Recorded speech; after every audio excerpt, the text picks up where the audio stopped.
அத்தியாயம் 1. பிரபல துப்பறியும் இன்ஸ்பெக்டர் சிங் 9 மணிக்கு ஆபீஸில் நுழைந்தார். அன்று முக்கியமாக பல விசாரணைகள் நடத்த வேண்டும். நினைக்கும் போதே மலைப்பாக இருந்தது. நாற்காலியில் அமர்ந்தார். திடீரென்று சிங் தமது காலடியில் பூமி நடுங்குவதை உணர்ந்தார். ஜன்னல்கள் கிடுகிடுத்தன, கதவுகள் ஆடின, தரை மிடுமிடு என்று சத்தமிட்டது. நிலநடுக்கமாக இருக்கும். சிங் தமது ஃபைல்களை பிரித்தார். போன் அடித்தது. கமிஷனர் மதனகோபால் பேசினார். ஒரு பெரிய விபத்து நேர்ந்திருப்பதாகவும் டேலர்ஸ் ரோட்டில் தம்மை சந்திக்கும்படியும் அவசர செய்தி கொடுத்தார். சிங் உடனே எழுந்தார். வெளியே விரைந்தார். ஜீப்பில் ஏறினார். சாலை வந்ததும் இருபுறமும் ஆவலாக பார்த்தார். கட்டடங்கள் கட்டுக்கோப்புடன் சீராக நின்றன. ஜீப் பறந்தது. ஒருவேளை டேலர் சாலையில் மட்டும் ஏதாவது நடந்திருக்குமா? வழிகளை கவனித்து கொண்டு போனார்.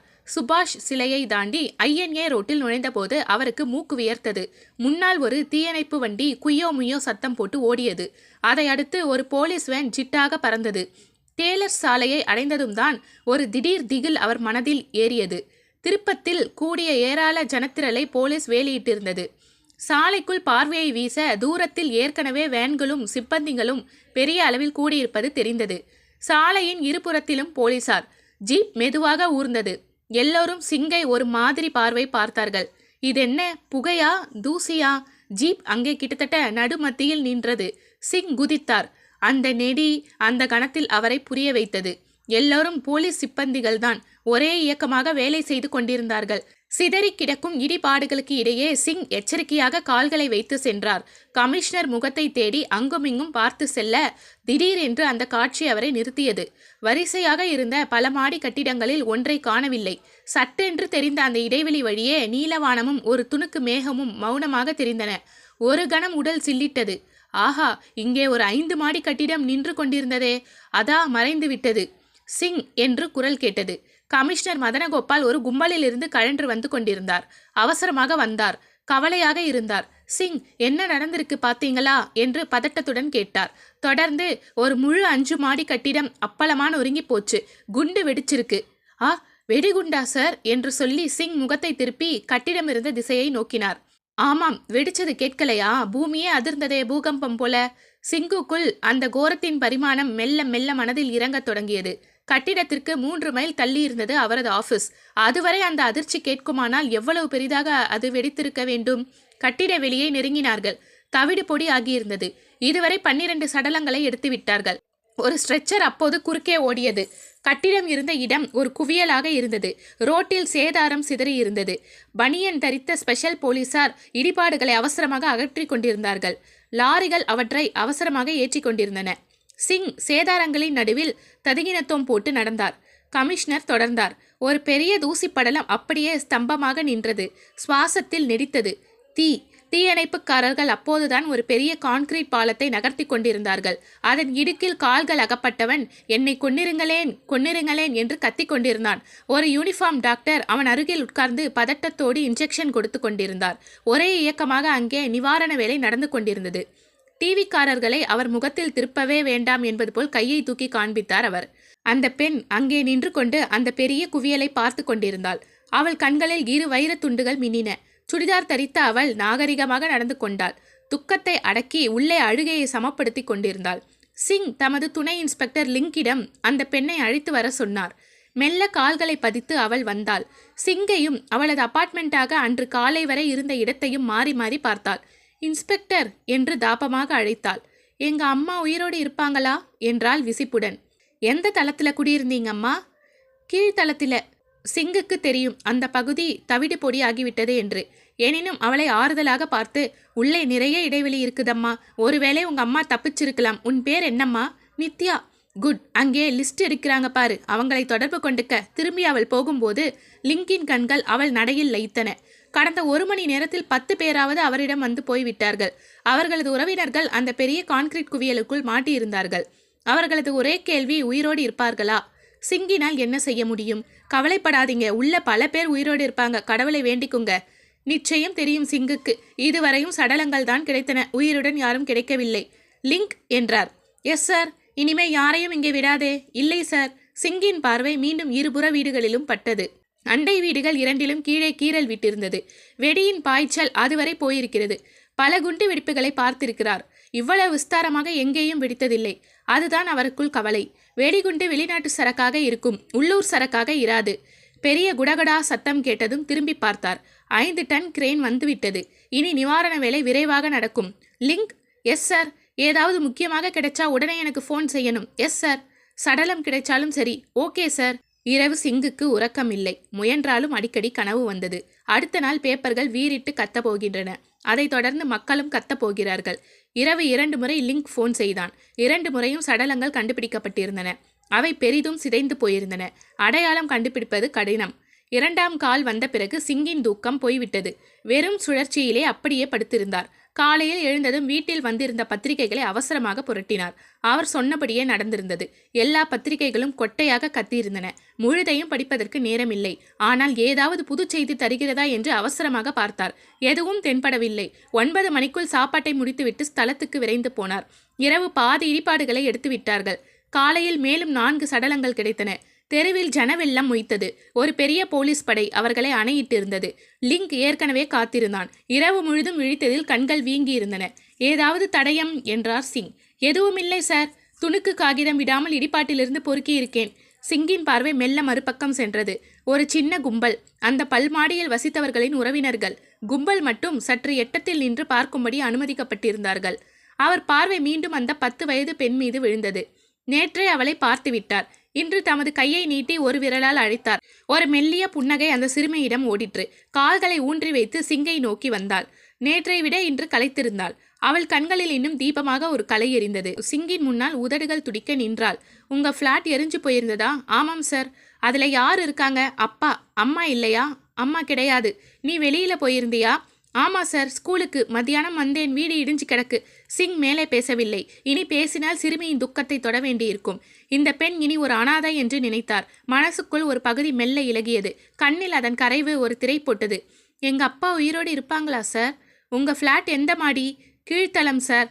சிங் பேசவில்லை. கர்ச்சிப்பை எடுத்து முகத்தை வழித்தார். சிறுமி இன்னும் அந்த இடிப்பாட்டை பார்த்தாள். உன் பேரு? லதா. அப்பா கிடைச்ச உடனே சொல்றேன்மா. Thank you sir. திரும்பி அவள் நடந்து போனாள். ஒரு பெருமூச்சு விட்டு திரும்பினார். லிங்க்? Yes sir. லிஸ்ட் தயாரா? இதோ சார். ஒரு கடிதத்தை எடுத்து கொடுத்தான். அந்த வீட்டில் இருந்தவர்கள் எல்லோர் பெயரும் அதில் இருந்தன. சில பேரை அடிச்சிருக்கியே. அவங்க இறந்தாச்சு. சடலம் கிடைச்சிடுச்சு. இந்த பெண்ணோட ஃப்ளாட்டு 1A சார். மூத்தின்னு போட்டிருக்கு. அடிச்சுட்டியே. இறந்து போயாச்சு. சடலம் கிடைச்சாச்சு. சொல்லணும். தர்ம சங்கடமா இருக்கு. சோஷியல் ஒர்க்கர் யாராவது மூலம் சொல்லணும்னு பார்க்கிறேன். யாராவது உறவு இல்லையா? இல்லை சார். சிங் முகத்தை சுருக்கினார். லதாவின் பச்சை முகம் மனதில் மெல்லிதாக வந்தது. சுருக்கென்று ஒரு வலி. சிங் கண்ணை இறுக்கினார். ஒரு விபத்து எவ்வளவு குடும்பங்களை நிற்கதியாக்குகிறது. வெடிகுண்டு நிமிடர் சிறிது நேரத்தில் வந்தார். முகம் முழுதும் முத்துக்களாக நீர்த்துளிகள். வெயில் பட்டு முகம் கருகி இருந்தது. சிங்கை பார்த்ததும் இதை போல சமீபத்தில் பார்த்ததில்லை என்றார். எதை சொல்றீங்க சாந்தாராம்? இந்த வெடிப்பு. அப்படியா? ஆமாம். 3/4 கான்கிரீட்டும் பொடியாய் போயெடுத்து பார்த்தீங்களா? ஆமாம். கம்பிங்க திருகி இருக்கிற லட்சணத்தை பார்த்தீங்களா? ஆமாம். இவ்வளவு சக்தி வாய்ந்த குண்டை இங்கே தயாரிச்சதில்லை. பின்னே எங்கே இருந்தாவது திருடிட்டு வந்திருக்கணும். ஏதாவது பார்ட்ஸ் கிடைச்சதா? கிடைச்சா உங்ககிட்ட காட்டாம எடுத்துட்டு போவேனா சிங்? பிறகு கமிஷனரும் இதர உள்துறை அதிகாரிகளும் வந்தார்கள். சர்ச்சையாக பேசிவிட்டு சிங்கிடம் அபிப்பிராயத்தை கேட்டார்கள். இந்த நிலையில் எதுவுமே சொல்றதுக்கு இல்லை. யார் ஃப்ளாட்டிலேயாவது பட்டாசு கிடங்கி இருந்தாலும் போச்சு என்றார் சிங். அப்படி ஏதாவது சந்தேகம் உண்டா என்று கேட்டார்கள் அதிகாரிகள். இல்லை, இன்னும் விசாரிக்கணும் என்றார் சிங். சீக்கிரத்தில் எல்லாரும் போன பிறகுதான் அவருக்கு நிம்மதி. சிங்குக்கு கூட்டம் உதவாது. அதுவும் துப்பறியும் வேளையில் அவருக்கு தனிமை அதிகம் வேண்டும். அதிகாரிகள் போய்விட சிங் அங்கும் இங்கும் சிறிது கண்களை அலசினார். போலீஸ் சிப்பந்திகள் இடிபாடுகளில் கிடைக்கும் பொருள்களை தனியாக சேகரித்து கொண்டிருந்தார்கள். இவைகளில் ஏதாவது தடயம் கிடைத்தால் உண்டு. இல்லாவிடில் விசாரணைகளில் கவனத்தை திருப்ப வேண்டியதுதான். சார் என்று குரல் கேட்டு திரும்பினார். முந்தைய தினம் பார்த்த இளம் பெண் நின்றாள். அவள் முகத்தில் முன்பு இருந்த புன்னகை அழிந்திருந்தது. கண்களில் ஒரு பொட்டு மழுங்கி தெரிந்தது. எங்க அம்மா என்றாள். அவள் தோற்றமும் கேள்வியும் அவரை தாக்கின. சற்று திகைத்த சிங், இன்னும் அவங்க கிடைக்கலையா? இல்ல சார். சிங் முகவாயை மெதுவாக திருப்பினார். ஒருத்தரும் உயிரோட கிடைக்கல சார். அவங்க இறந்திருப்பாங்களா? பரிதாபத்துடன் அந்த பெண் கேட்டாள். சிங் பார்வையை தனித்தார். எப்போதும் நம்பிக்கை வையம்மா. இன்னும் எடுக்க வேண்டிய இடிபாடுகள் நிறைய இருக்கே. சார், எனக்கு நல்லா தெரியுது அவங்க இறந்திருப்பாங்க. சிங் பேசவில்லை. அவர்களை கூப்பிட்டேன், வராம இருந்துட்டாங்க. சட்டென்று பார்வையை சிங் தூக்கினார். கூப்பிட்டியா? ஆமா சார். வெடிக்கிறதுக்கு முன்னாடி வெளியில கூப்பிட்டேன். வெடிக்க போறது உனக்கு தெரியுமா? ஏதோ நடக்க போறதுன்னு தெரியும். ஏன் சந்தேகப்படும்படி ஏதாவது நடந்ததா? இல்ல சார், எனக்கு யூகம். சமயத்துல ஏதாவது இப்படி தோணும் சார் என்றாள் அவள். ஓ, பிரமாதம். Right sir. உங்களுக்கு தொந்தரவு கொடுக்க விரும்பல. திரும்பி நடை போட்டு போனாள். லிங்க் சிறிது தூரத்தில் அவன் கூலி ஆட்களை கவனித்துக் கொண்டிருந்தான். சிங்கை பார்த்து ஓடி வந்தான். சிங் அதற்குள் பாக்கெட்டிலிருந்து லிஸ்டை எடுத்து பிரித்திருந்தார். கண்கள் துருதுருவென்று ஓடின. வெடி வெடிச்ச போது வெளியே போயிருந்தவங்க எல்லோர் மேலேயும் சந்தேகப்பட வேண்டியது தெரிஞ்சுதா? Yes sir. இந்த பொண்ணு போறாளே, யாரு? நித்யா. அதுக்குள்ள பெயரை உரு போட்டுட்டியே. லிங்க் நாக்கால் உதடுகளை வழுக்கினான். அவளை உடனே கண்காணிக்கணும். Yes sir. 2 நாளானாலும் பரவாயில்ல, விடாமல் கவனிக்கணும். Yes sir. விடாத, துரத்திட்டு போ. லிங்க் தாவிக்கொண்டு போனான். அத்தியாயம் 2. உனக்கு எப்படி தெரியும் என்றாள் மகேஸ்வரி. பள்ளிக்கு அவள் புறப்பட்டிருந்தாள். ஆசிரியையாக இருப்பாள். ஆள் குட்டை, முகம் சுமாராக இருக்கும். பள்ளி குழந்தைகளிடம் கத்தி கத்தி குரல் சற்று கொடூரமாகி இருந்தது. ஒரே ஒரு ப்ளஸ் பாயிண்ட், அவள் உடம்பை பார்த்தால் நல்ல அழகில் அளவுகள் கச்சிதமாக இருக்கும். கவர்ச்சியாக கூட இருந்தது. உனக்கு எப்படியம்மா ஊகம் வருது? நான் தான் கடவுளை வேண்டிக்கிறேனே, அவராகத்தான் எனக்கு அந்த யூகத்தை உண்டு பண்ணார். வீட்டில் உண்டான நகைகள், ரொக்கம் 10,000 ரூபாய் எல்லாம் அவள் பெட்டியில் இருந்தன. தவிர சில முக்கிய துணிகளை கூட நித்யா எடுத்து வைத்திருந்தாள். அப்படி செய்யும் போது அத்தை மகேஸ்வரி பதைத்து விட்டாள். திறந்த பெட்டியையும் அவளையும் மாறி மாறி பார்த்தாள். அவள் அதிசயம் அடங்கவில்லை. ஆமாம் அத்தை, நம்புங்க, இல்லாட்டி நான் மட்டும் வீட்டை விட்டு 9 மணிக்கே புறப்படுவேனா? அப்போ அம்மாவை ஏன் கூப்பிடலை? கூப்பிடாம இருப்பேனா? வெளியில அவளை இழுத்துட்டே வந்துட்டேன். அப்புறம் என்னாச்சு? உங்களுக்கு தான் தெரியுமே, அவங்க மெல்லத்தானே நடப்பாங்க. ஆமாம், பின்னாடி நடந்து வந்தாங்க. வீட்டை விட்டு வெளியே வந்து தெருவில் நடந்து வந்தாங்க. நான் அவசரமா முன்னாடி போனேன். சரி, நான் அடுத்த தெருவில் திரும்பி போயிட்டேன். அப்புறம் சாலையில திருமணம். அம்மா வராங்களான்னு திரும்பி பார்த்தேன். எனக்கு அதிசயமா போச்சு. அம்மாவை காணலை. அப்புறம் அவள் மெதுவாக நடந்து வருவான்னு கொஞ்ச நேரம் காத்திருந்தேன். அம்மா வர காணலை. நேரம் ஆயிட்டது. பொறுமை இழந்து போய் நானே திரும்பி வந்தேன். அம்மா என்ன ஆனாங்க? அவங்க என்ன நினைச்சாங்களோ, வீட்டுக்கு திரும்பி போயிருக்கணும். ஏதாவது விட்டுட்டு வந்திருப்பாங்களா? அப்படித்தான் இருக்கணும். துண்டு விட்டுட்டாங்கன்னு நினைக்கிறேன். அது கூட அவங்களுக்கு விடக்கூடாது. திரும்பி போயிருக்காங்க. எனக்கு ஒரே வெயிலா இருந்துச்சு. என் சிநேகிதி வீடு அதே தெருவில் இருந்துச்சு. உள்ள போயிட்டேன். அப்புறம் 2வது நிமிடம் பயங்கர சத்தம். மாடி கட்டிடம் நொறுங்கி விழுந்தாச்சு. அவள் குரல் மெல்ல அடைத்தது. கண்ணின் ஓரத்தில் ஒரு சொட்டு பளிர் என்று அடிக்க ஆரம்பித்தது.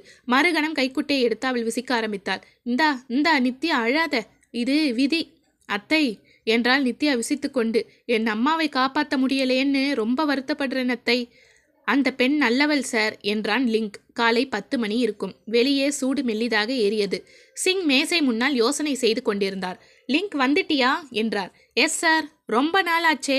2 நாள் சார். நான் அந்த பெண்ணை தொடர்ந்துட்டு இருந்தேன். ஏதாவது விஷயம் உண்டா? எதுவும் இல்லை சார். எல்லாரையும் போல நித்யா ஒரு குற்றமில்லாத பெண். சிங் பேசவில்லை. வின்சென்ட்ஸ் லெதர் கார்ப்பரேஷன்ல வேலை பார்க்கிறா. ஓ என்று திரும்பினார்.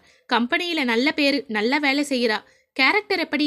ரொம்ப நல்லவள்னு எல்லாரும் புகழ்றாங்க. சிங் நாற்காலியின் கைப்பிடியை பிடித்தார். சரி, அவளுக்கு அந்த யூகம் எப்படி வந்துச்சு? அது ஒண்ணுமில்ல சார். திடீர்னு ஏதோ நினைச்சிருக்கிறா. வெளியில போயிருக்கிறா, அவ்வளவுதான். அதை அவள் கொஞ்சம் பெருசுப்படுத்தி பேசுறா, அவ்வளவுதான். சிங் புருவத்தை நெரித்தார். வேற எதுவும் மர்மம் அல்லது அமானுஷ்யம் இல்லையா? இல்லை சார். அவளுக்கு ஒரு காதலன் இருக்காப்புல இருக்கு. அப்படியா? யாரு? தெரியலை. நேரம் கொடுத்தா கண்டுபிடிச்சிடலாம். சிங் தமது கைகளை நெற்றியில் வைத்தார். கண்களை மூடிக்கொண்டு, லிங்க், அதைவிட பெரிய சமாச்சாரங்கள் இப்போ வந்திருக்கு. உட்காரு. Yes sir. நாகசாமின்னு ஒருத்தன் இந்த ஃப்ளாட்ல இருந்திருக்கான். NR நாகசாமி. Yes sir. தனியாகத்தான் இருந்திருக்கான். விசாரிச்சதுல ஏதோ நடிகர் பாடகர்னு சொல்றாங்க. Yes sir. யார்கிட்டையும் அதிகமாக பழகினதில்லை. அவனை பற்றி எனக்கு சந்தேகம் வருது. முதல்ல இந்த விபத்து நேர்ந்த போது வீட்டில் இருந்திருக்கானா இல்லையான்னு தெரியணும். லிங்கின் முகம் தீவிரமாகியது. சார், எடுத்த 32 சடலத்தில் 2 அடையாளம் கண்டுபிடிக்காம இருக்கு. 2 ஆண் தானா? 1 ஆண், இன்னொன்று சிதைஞ்சு போய் யாருன்னு தெரியல. ரைட். நாகசாமிக்கு சொந்தக்காரங்க யாரும் வரலையா? சார், மார்ச்சுவரியோட தொடர்பு வச்சுட்டு தான் இருக்கேன். 2 சடலத்துக்கும் யாரும் சொந்தக்காரங்க வரல. சிங் தமது பால் பாயிண்டை எடுத்து கீழே தட்டினார். பிறகு சட்டென்று எடுத்து அலமாரி பக்கம் சென்றார். கதவை திறந்தார். உள்ளே வரிசையாக அட்டை ஃபைல்கள் நின்று கொண்டிருந்தன. என் என்று போட்ட ஃபைலை வெளியே எடுத்தார். பக்கங்களை புரட்டி மேஜை முன்னால் வந்து அமர்ந்தார். ஆ என்றார் அவர். இந்தா லிங்க், இங்கே ஒரு சின்ன என்ட்ரி இருக்கு. லிங்க் பார்த்தான். நீ ஒன்று செய் லிங்க். கமிஷனர் ஆஃபீஸில் கம்ப்யூட்டரில் அவனை பற்றி கேட்டுட்டு வந்துடு. 12/9/1997. NR நாகசாமி. வயது 33. உயரம் 5'6". இடது காது கீழே ஒரு மச்சம். மதுரை வட்டாரத்தில் 6 திருட்டு கேஸ். திருமங்கலம் ரயில் நிலையத்தில் அவனை பிடிக்க போன போது துப்பாக்கியை காட்டி மிரட்டி இருக்கிறான். தமிழ், தெலுங்கு, கன்னடம், ஹிந்தி பேச தெரியும். கடைசியாக கோவில்பட்டி பெட்ரோல் பங்க்கில் வேலை. ரூபாய் 1 லட்சம் எடுத்துக்கொண்டு ஓடிவிட்டான். கேஸ் பதிவாகி இருக்கிறது. ஆள் அகப்பட்டால் நெல்லை மாவட்ட போலீஸ் அதிகாரிக்கு செய்தி உடனே அனுப்பவும். லிங்க் காகிதத்தை துண்டித்து எடுத்துக்கொண்டான். கமிஷனர் ஆஃபீஸை விட்டு வெளியே கிளம்பிய போது அவனுக்கு ஆச்சரியம் வந்தது. அதற்குள் அந்த வீட்டு லிஸ்டை வைத்து ஒரு சந்தேக ஆசாமியை சிங் சுட்டிக்காட்டி விட்டாரே. 10 நிமிடத்தில் சிங்கிடம் காகிதத்தை கொடுத்தான். அவர் முகத்தில் எந்த சலனமும் இல்லை. நான் சொன்னேன் பார்த்தியா என்று காட்டிக்கொள்ளவும் இல்லை. லிங்க், அந்த 2 சடலமும் பத்திரமா இருக்கில்ல? மார்ச்சுவரை குளிர்ல தான் இருக்கு சார். சரி. சிங் மௌனமானார். லிங்க் காத்திருந்தான். அவர் யோசனைக்கு இடம் கொடுத்துவிட்டு அப்பால் உள்ள அறைக்கு சென்றான். போய் உட்கார்ந்திருக்க மாட்டான். லிங்க் என்று குரல் கேட்டு திரும்பி வந்தான். தெற்கு பிராந்திய டிஐஜிக்கு இந்த கடிதத்தை ஃபேக்ஸில் அனுப்பி நாகசாமி ஃபோட்டோ அவசரமாக தேவைன்னு சொல்லு. Yes sir. ஃபேக்ஸில் உடனே அனுப்ப சொல்லு. அவசரம். Okay sir. அத்தியாயம் 3. லிங்க் வெளியே வந்தான். கமிஷனர் ஆஃபீஸ் பக்கத்தில் தான் இருந்தது. ஸ்கூட்டரை உதைத்தான். உருமிக்கொண்டு கிளம்பினான். ஸ்கூட்டர் சாலைக்கு வந்ததும் சட்டென திரும்பியது. அந்த பல்மாடி விழுந்த இடத்திற்கு ஸ்கூட்டரை அவன் திருப்பியிருந்தான். 10வது நிமிடத்தில் அங்கே இருந்தான். அவனுக்கு மனதில் அடங்கா ஆவல். அவனும் ஏதாவது செய்து சிங்கை அதிசயிக்க வைக்க வேண்டும். தவிர சிங் எப்போதும் சொல்லுவார், லிங்க், நான் சொல்லித்தான் எப்போதும் ஏதாவது செய்ய வேண்டும் என்று நினைக்காதே, நீயாக சிலவற்றை கண்டுபிடிக்கலாம். அந்த பேச்சில் உந்தப்பட்டுதான் அவன் பல்பாடி கட்டிட பகுதிக்கு போனான். இடிபாடுகளை இன்னும் எடுத்துக்கொண்டிருந்தார்கள். ஏற்கனவே சேகரித்த பல பொருட்களை போலீஸ் சிப்பந்திகள் பத்திரமாக வைத்திருந்தார்கள். பல பொருட்கள் எரிந்தும் தீந்தும் காணப்பட்டன. அவற்றை பார்த்துவிட்டு இடிபாடுகளிடையே காலை வைத்து வெளியே வந்தான். இப்போ சுற்றி வர கூட்டங்கள் இருக்கவில்லை. ஏதாவது உதிரியாக ஜனங்கள் மட்டும் தென்பட்டார்கள். ஸ்கூட்டர் அருகில் போயிருப்பான். சார் என்று குரல். அவனை பொறுத்தவரையில் அது மோகனமான குரல். திரும்பினான். நித்யா. உடனே அவன் முகத்தில் குறுநகைகளாக ஒழுகின. என்ன மேடம் இங்கே? சார், ஏதாவது பார்த்தீங்களா? எது என்று புருவத்தை உயர்த்தினான். இடிபாடிலிருந்து எடுத்து வைக்கிறாங்களே அது. ஓ, பார்த்தேன். ஒன்றும் முக்கியமில்லை. ஏன் மேடம் உங்களுக்கு என்று இழுத்தான். ஒன்றுமில்லை. காகிதம் ஏதாவது கிடைச்சுதான்னு. முக்கியமான காகிதமா? இல்லை சார், என்னென்னமோ வச்சுருந்தோம், ஏதாவது கிடைச்சதோன்னு. எப்படி கிடைக்கும் மேடம்? எல்லாம் தீந்து கருகி கிடக்குது. நீங்கள் அதை பார்க்கத்தான் தினமும் வர்றீங்களா? அப்படி இல்லை சார், என் அம்மாவை எழுந்தது எனக்கு தாங்க முடியலை. அதுவும் எனக்கு யூகம் கிடச்சி அவளை வெளியில் அழைத்து வந்த பிறகும் விதி அவளை உள்ளே பிடித்து இழுத்து கொன்னுருச்சு. நான் அவளை விட்டிருக்க கூடாது, கையோடு இழுத்து வந்திருக்கணும்னு மனசு ரொம்ப துடிக்குது சார். ராத்திரியெல்லாம் தூக்கமே இல்லை. கண்களை துடைத்தாள் அவள். இவளுக்கு வந்த லவ் லெட்டராக இருக்குமோ என்று நினைத்தான் லிங்க். என்னம்மா செய்கிறது, விதிதான். சார், எனக்கு எதுவும் ஓடுறதில்லை சார். ஆஃபீஸ் போகலை, லீவு போட்டு தினமும் இங்கே வந்து அம்மாவுக்காக அழறேன். திரும்பவும் கண்களை துடைத்தாள். அழாதீங்க, ஒவ்வொருத்தரும் உங்களை விட அதிகமாக இதில் இழந்திருக்காங்க. யார் இந்த பயங்கர குண்டை வச்சாங்கன்னு தெரியணும். நான் வரேன், நேரமாயிடுச்சு. லிங்க் அவளை கனிவோடு பார்த்தான். அவளது கவலையிலும் அவளது கலையான முகம் மெருகோடு தெரிந்தது. மனசில் அதனால் சின்னதாக சிலும்பல். அந்த அனுபவத்தை ரசித்து கொண்டே ஸ்கூட்டரை கிளப்பிவிட்டு பறந்தான். 5 நிமிடங்களில் கமிஷனர் ஆஃபீஸ் வந்தான். உள்ளே கம்ப்யூட்டர் பகுதி சென்று ஃபேக்ஸ் செய்ய ஒரு கடிதத்தை நீட்டினான். தெற்கு பிராந்திய ஐஜிக்கு அது பறந்தது. அடுத்த சில நிமிடங்களில் பதில் வந்துவிட்டது. காகிதத்தில் துல்லியமான போட்டோ, நாகசாமியின் படம். எடுத்துக்கொண்டு வெளியே விரைந்தான். ஃபேக்ஸ் படத்தை சிங்கிடம் லிங்க் நீட்டினான். தீர்க்கமாக அதை அவர் ஒரு பார்வை பார்த்தார். உடனே எழுந்தார். வா லிங்க், உடனே மார்ச்சுவரி போறோம் என்றார். ஜீப்பில் பறந்தார்கள். மார்ச்சுவரியில் குட்டி அதிகாரி ஜனார்த்தனன் ஒரு கும்பிடி போட்டார். உள்ளே போனார்கள். முதல் சடலத்தின் பெட்டியை வெளியே இழுத்தார் சிப்பந்தி. துணியை விலக்கினார். உள்ளே சிங் பார்த்தார். ஆண் சடலத்தின் முகம் சரியாக தெரியவில்லை. அநேக இடங்கள் சிதைந்து கிடந்தது. உயரம் குறிச்சிருக்கீங்களா? ஆமாம் சார், இதோ வரேன். சிப்பந்தி திரும்பி வந்தார். சார், 5 அடி 4 அங்குலம், எடை 96 கிலோ, இடது காது கீழே மச்சம் என்று கூறிக்கொண்டே முகத்தை பார்த்தான். எங்கேப்பா இடது காது? அது இல்லாமத்தான் வந்தது சார் என்றார் சிப்பந்தி. சிங் கூர்ந்து பார்த்தார். அந்த பகுதியே சிதைந்து போயிருந்தது. வலது காதும் பாதி காணவில்லை. சிங் தமது பாக்கெட்டுக்குள் கைவிட்டார். நாகசாமியின் போட்டோவை வெளியே எடுத்தார். சுத்தமான கூர்மை கண்ணால் சோதித்தார். நோ லிங்க், இது அந்த ஆள் இல்லை என்றார். லிங்க் அவர் அருகில் வந்து போட்டோவை எட்டி பார்த்தான். இந்த போட்டோவில் இருக்கிறவன் 96 கிலோ இருக்க முடியாது, புரியுதா என்றார். ஆச்சரிய மிகுதியில் லிங்கின் கண்கள் விரிந்தன. சிப்பந்தி இப்போது இடை புகுந்தார். சார், சொல்ல மறந்துட்டேனே, இன்னைக்கு காலையில் இந்த பிரேதத்தை பார்க்கறதுக்கு ஒரு ஆள் வந்தார். சிங் சட்டென்று திரும்பினார். பிரேதத்தை திறந்து காண்பிச்சேன். கொஞ்ச நாளி நின்னான். அப்புறம் அடையாளம் தெரியலன்னு போயிட்டான். இந்தா ஜனார்த்தனன், நான் தான் யார் வந்தாலும் ஃபோனில் சொல்ல சொன்னேனே என்று அதிகாரியை நோக்கி திரும்பி கூறினார் சிங்.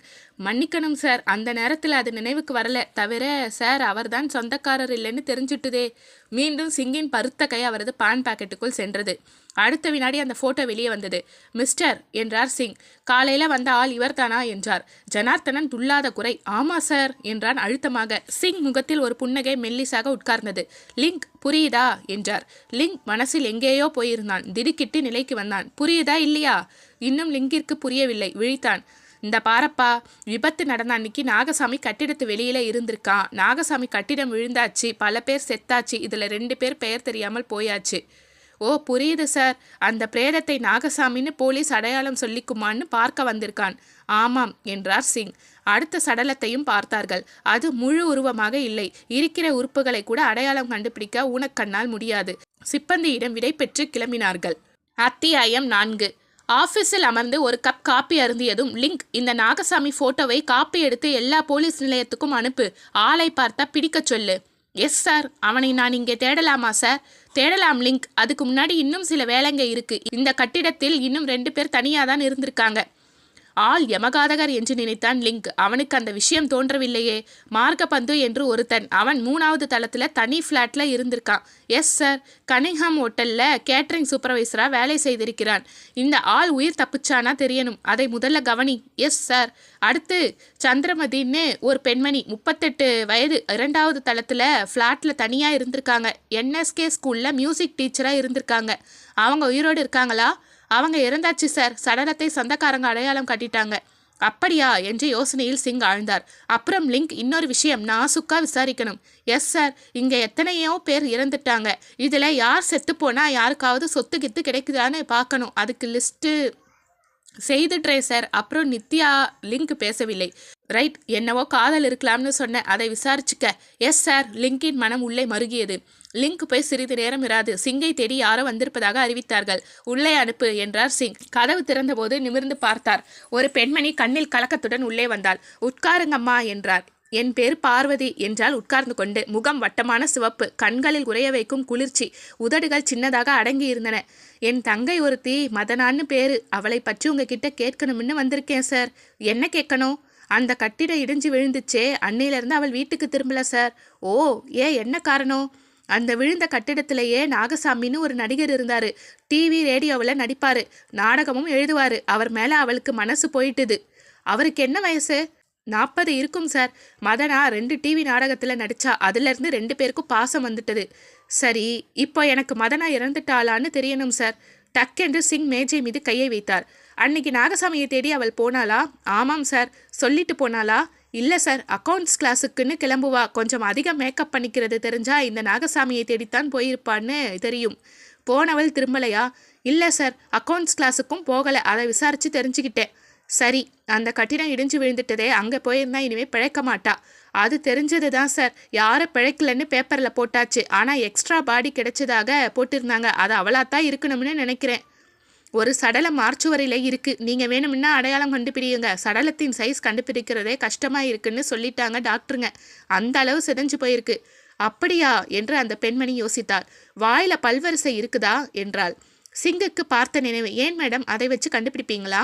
ஆமாம் சார். முன்வரிசையில் 2 பல்லு பொய்ப்பல்லு. அதை பார்த்த உடனே சொல்லுவேன். சரி மேடம், இப்போ அந்த சடலம் உங்கள் தங்கைன்னு தெரிஞ்சால் என்ன செய்ய போறீங்க? பார்வதி கண்களை துடைத்தாள். சார், அவளை அனாதையாக விடுறதை விட நல்ல முறையில் தகனம் செய்யலாமில்ல? அவள் சிறிது நேரம் விசித்தாள். பிறகு முகத்தை துடைத்து, அப்புறம் வேற ஒன்று சார். என்ன? அன்னைக்கு பார்த்து கழுத்தில் நெக்லஸ் போட்டுக்கிட்டு போயிருக்கிறா. அது 10 வருஷம் முந்தைய விலையே ₹1,00,000. சிங்கின் கண்கள் ஒரு கணம் சுருங்கின. எங்கேயோ ஒரு ஸ்விட்ச் அடித்தது. என்ன, ₹1,00,000 மதிப்பா என்றார். ஆமாம் சார், அதையும் தேடத்தான் வந்திருக்கேன். கிடைச்சதா? சிங்குக்கு புரிந்துவிட்டது. இதை முன்னாடி ஏன் சொல்லலை? சார், அந்த பெண் செஞ்சது எங்களுக்கு அவமானமாக இருந்துச்சு. வேற எங்கேயாவது போயிட்டு திரும்பி வந்து விடுவாளோன்னு ஒரு நப்பாசையில் இருந்தோம். நாள் ஆக ஆக அது சரியில்லைன்னு தோணி போச்சு. நெக்லஸ் கிடைச்சதா சார்? நீங்கள் என்ன புது கேஸ் உண்டாக்குறீங்க போல இருக்கே. நாங்கள் இங்கே நெக்லஸையே பார்க்கலையே. உதடுகள் நடுங்க அவள் நிமிர்ந்தாள். அப்போ என்றாள். முதல்ல நீங்கள் பிரேதத்தை அடையாளம் கண்டுபிடிங்க. வாங்க என்னோடு என்றார் சிங். திரும்பவும் மார்ச்சுவரிக்கு சிங் இவ்வளவு சீக்கிரம் வருவார் என்பது தெரியாது. ஜனார்த்தனன் அவருக்காக அந்த 2ஆம் சடலத்தை இழுத்து கொடுத்தார். பார்வதி சிறிது நேரம் கண்களை மூடினாள். பிறகு திறந்து 2வது முறை பார்த்தபோது பிரேதத்தின் முகம் பூராவும் சிதைந்து கிடப்பதையும் பற்களின் முன்வரிசை மட்டும் வெளியில் தெரிவதையும் பார்த்தாள். பாரம்மா, சரியாய் பாரு. முன்வரிசை பல்லை பாருங்க. பார்த்தாள். கண்ணை மூடாதீங்க, நல்லா பாருங்க. பார்த்தாள். அவள் தாங்க. சிப்பந்தி உடனே டிராயரை மூடினான். வெளியே அவளை நடத்தி அழைத்து வருவது கஷ்டமாகிவிட்டது. வாசல் முகப்புக்கு வந்ததும் மேடம் என்றார். இன்னும் அவள் அழுகை அடங்கவில்லை. உங்க தங்கை பல் விஷயமா டாக்டர் கிட்ட போனாளா? ஆமாம், போயிருக்கிறா. அவர் விலாசம் தர முடியுமில்ல? முடியும். கேஸ் ஒரு மாதிரி புரியுது சார் என்றான் லிங்க். சிங் கண்ணாடி குமிழை சுற்றி கொண்டே வெறுமையாய் பார்த்தார். அந்த பெண் மதனாவை தன் பிளாட்டுக்கு நாகசாமி வர சொல்லி இருக்கான் சார். வந்ததும் நெக்லஸை கழற்றி வாங்கிட்டு வெளியில் அவன் போயிட்டான். அதுக்கு பிறகு குண்டு வெடிச்சிருக்கு சார். அவள் இறந்து போயிட்டாள். குண்டை யார் விடிச்சா? அவன்தான் சார் ஏதோ வழி பண்ணி அதை வெடிச்சிருக்கணும். அது மூலம் நெக்லஸ் அவனுக்கு சொந்தமாயிருக்கணும். என் தியரி எப்படி சார்? சிங் மெல்லியதாக புன்னகை விடுத்தார். இதுவும் நடக்கக்கூடியதுதான். 2 ரூபாய்க்காக கொலை செய்த ஆட்களும் உண்டு. ஒரு நெக்லஸுக்காக ஒரு வீட்டையே க்ளோஸ் பண்ணியிருக்கலாம். ஆனா இங்கே ஒரு சிக்கல் இருக்கு. இந்த நாகசாமி 3வது மாடியில இருந்திருக்கிறான். குண்டு அவன் வீட்டில் வச்சா மேலே நோக்கித்தான் வெடிக்கும். இங்கே அடித்தளத்திலிருந்து வெடிச்சிருக்கு. அதைத்தான் நானும் யோசிக்கிறேன் சார். யார் வெடி வச்சாலும் கீழே போய் வச்சிருக்காங்க. அது எங்க வச்சாங்க? அத்தியாயம் 5. அந்த 40 வயது சுமார் நபர் அந்த சின்ன குறுகலான இடைவெளியில் நடந்து சென்றான். வரிசையாய் பல வாயில்கள் அந்த இடைவெளியில் இருந்தன. ஒவ்வொன்றின் உள்ளும் ஒரே அறை குடும்பங்கள் முடங்கி கிடந்தன. கடைசி கதவை போய் டொக் டொக் என்று தட்டினான். யார் என்று பெண் குரல் கேட்டது. நான் தான் மதனா என்றான் அவன். உள்ளே திறக்கப்படும் சப்தம். அவன் நுழைந்து கதவை உடனே சாத்தி தாழ்பால் போட்டான். அறையில் ஏதோ ஒரு சன்னல் லேசாக வெளிச்சம் இட்டிருக்க கீழே மட்டும் கிடந்த இருட்டில் சம்மணமிட்டு அமர்ந்தான். ஏதாவது தெரிஞ்சுதா என்றாள் மதனா. அவள் முகம் முழுவதும் வீங்கி இருந்தது. விசாரிச்சிட்டேன். உங்க அக்கா உன்னை பற்றி கொஞ்சம் கூட கவலைப்படல. அந்த கட்டிடத்தோட நீயும் போயிட்டதாக நினைக்கிறாங்க. மதனா பேசவில்லை. கர்ச்சிப்பை எடுத்து கண்களை துடைத்தாள். இல்லை, நான் சொல்றேன். நான் வீட்டுக்கு போய் ஒரே ஒரு வார்த்தை சொல்லிவிட்டு வந்துடுறேன் என்று கூறி அவனுக்கு முன்னால் தழைய உட்கார்ந்தாள். அவளது கலக்கத்தை அவன் பொருட்படுத்தியதாக தெரியவில்லை. என்னை தேடி யாராவது வந்தாங்களா என்றான். யாரோ வந்தாங்க. நாகசாமி நாகசாமின்னு கூப்பிட்டாங்க. ஒரு கணம் அந்த நம்பர் நெஞ்சில் கை வைத்தான். சுவாசம் இழுத்தது. யார் அது என்றான் பதட்டத்துடன். சொல்றது முழுதையே காதல வாங்கிக்கிடுங்க. அவர் அடுத்த வீட்டுக்கு வந்திருக்கிறார் போல இருக்கு. என் பெயரை சொன்னான்னு சொன்னியே. இல்லையே, பக்கத்து வீட்டுக்காரர் பேரும் நாகசாமி போல இருக்கு. அவனது கலக்கம் நொடியில் விலகியது. சடக்கென்று அவளை இழுத்தான். மடியில் நிறைத்து கொண்டு மெல்ல இடையில் கை வைத்தான். எத்தனை நாள் இந்த இடை கிடைக்குமா என்று ஏங்கி இருப்பான். டிவி நாடகம் நடிக்க, கோஷ்டி சங்கீதம் பாட எத்தனை டீனேஜ்கள் போட்டி போட்டுக்கொண்டு அவனை மொய்த்தன. உனக்கு குரல் பிரமாதமா இருக்கு. உன்னை ஜேசுதாஸ் கிட்ட சேர்த்து விடுறேன். உன்னை பாலசுப்ரமணியம் கிட்ட அழைச்சிட்டு போறேன் என்று எத்தனை பேர்களிடம் சொல்லி அந்த பெண்களை சொக்க வைத்திருக்கிறான். உன் குரல் இனிமே சொட்டுது போ. டிவி ஸ்டேஷன் டைரக்டர் எனக்கு தெரியும். முதல்ல உன்னை செய்தி வாசிப்பாளராக சேர்த்து விடுறேன். நாளையே காரியத்தை முடித்து விடுவது போல் எத்தனை பெண்களிடம் கூறியிருக்கிறான். அத்தனை பேரும் அவன் பாட்டு கிளாஸில் படிக்கும் பெண்கள். அவர்களை புகழ்ந்து பேசுகிற அந்த வேகத்திலேயே அவர்கள் பின்பகுதிகளை செல்லமாக தட்டுவது, இடுப்பில் சதையை தொட்டு கிள்ளுவது, தோளில் தட்டி கையை குழைப்பது, கையை குலுக்குவது போல் பிடித்து உள்ளங்கையில் ஒரு விரலால் சுரண்டுவது, இப்படி எத்தனை லீலைகள் பண்ணியிருக்கிறான். இதில் தான் யாராவது வலையில் விழுவார்களா என்று காத்திருக்க, அடே அப்பா, நினைத்தால் கொத்து மீன்கள் கிடைத்து விடுவது போல் தோன்றும். சிலவற்றை தற்காலிக உபயோகத்துக்கு கூட வைத்து கொண்டிருக்கிறான். ஆனால் நல்ல உடல் அமைப்போடு வசதியான குடும்பத்தை சேர்ந்த ஒன்றை என்றைக்காவது தட்டி கொண்டு விட வேண்டும் என்ற ஆசை. அதற்கு இலக்கான நபர் இந்த மதனா என்று தெரிந்ததும் எத்தனை நாசுக்காக அவளுக்கு வலை வைத்து வந்தான். இப்போது இதோ அந்த வசதி வீட்டு பெண் அவனுக்கு அடிமையாகி மடியில் கிடக்கிறாள். இந்த பாரு, இப்போ நீ போனா நிச்சயம் அகப்படுவ. உன்னால நானும் அகப்படுவேன். அதெல்லாம் விற்று என்னை லவ் பண்றியா இல்லையா என்றான் சாந்திரான குரலில். கிட்டத்தட்ட 20 வயது வித்தியாசத்தில் அந்த பெண்ணை அவனை காதலிக்கிறேன் என்று சொல்ல வைத்ததே அவனது சாமர்த்தியம்தான். காதல் தெய்வீகமானது. அதற்கு ஏற்றத்தாழ்வு கிடையாது. வயது வித்தியாசம் கிடையாது. அது புனிதமானது, காலத்தால் மறையாதது, என்றென்றும் நிலைத்திருப்பது என்று அவன் கூறிக்கொண்டே வர, அந்த பெண் அதுவரை பார்த்த சினிமாக்களும் படித்த புத்தகங்களும் அதே வரிகளையே சொல்லி சொல்லி அவள் மனதில் தூபம் போட, இளம் குருத்து பெண்ணான அவள் மனம் கிறுக்காகி ஏன் அவனிடம் படிய மாட்டாள்? அப்போ உங்க திட்டம்தான் என்ன என்றாள் மதனா சினுங்கி கொண்டு. நாளை ஊட்டிக்கு போறோம். போய் உல்லாசமாக கொஞ்ச நாள் இருந்துட்டு வரலாம். அந்த திட்டம் அவளுக்கு பிடித்திருந்தது. எங்கேயாவது கொஞ்ச நாள் போனால் நன்றாக இருக்கும் போல் இருந்தது. ஆச்சரியம் சார், யாரும் நாகசாமியை பார்க்கலைன்னு சொல்றாங்க என்றான் லிங்க். சிங் தீவிரமாக ஒரு கடிதத்தில் ஈடுபட்டிருந்தார். அவன் முடித்ததும் கடிதத்தை தாழ்த்தி கொண்டு நிமிர்ந்து பார்த்தார். ஒருத்தரும் பார்க்கலையா? ஆமா sir, radio station, TV station, அக்கம் பக்கம், பாட்டு கிளாஸ் எல்லாத்தையும் தேடியாச்சு. எத்தனை நாளாக காணவில்லை? அந்த கட்டிடம் விழறதுக்கு 2 நாள் முன்னாடி கூட பார்த்துருக்காங்க. சிங் மெல்ல நெற்றியை அழுத்தினார். ஆள் எப்படிப்பட்டவன்னு விசாரிச்சியா? ஆமாம் சார், எல்லாரும் ஒரே மனசா சொல்றாங்க ஆள் நல்லவன்னு. பிளாட்ல தனியா தானே இருந்திருக்கான். ஆமாம் சார். யாராவது அவனோட பழகுவாங்களா? அந்த மார்க்கப்பந்து தான் சமீப காலத்தில் அடிக்கடி வந்ததாக சொன்னாங்க. மார்க்கப்பந்து யாரு? கொஞ்சம் மறந்து போச்சு.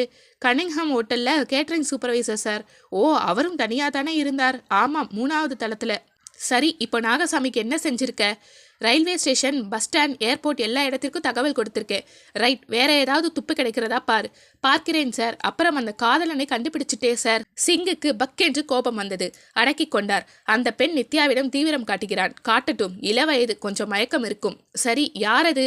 அவன் திருப்திக்காகவே அந்த கேள்வியை கேட்டார். வசந்த்னு பேரு, பேங்க்ல கிளார்க்கு. ஓ, கண்டுபிடிச்சிட்டியா? குட். அதுல இப்போ என்ன தெரியுது? ஒண்ணுமில்ல சார். நாகசாமி எழுந்து காலையில் 4 மணிக்கே வெளியே போய்விட்டான். 6 மணிக்கு கதவை தட்டினான். கதவை திறந்த மதனாவுக்கு ஆச்சரியம். இதென்ன ஆள் மாறிவிட்டார். மேலும் கீழும் கண்களை பிதுக்கிக் கொண்டு பார்த்தாள். எல்லா காரியமாத்தா, முதல்ல கதவை மூடு. மதனா கலக்கத்துடன் அவனை பார்த்தாள். நாகசாமியின் தலை பாதி போய்விட்டது.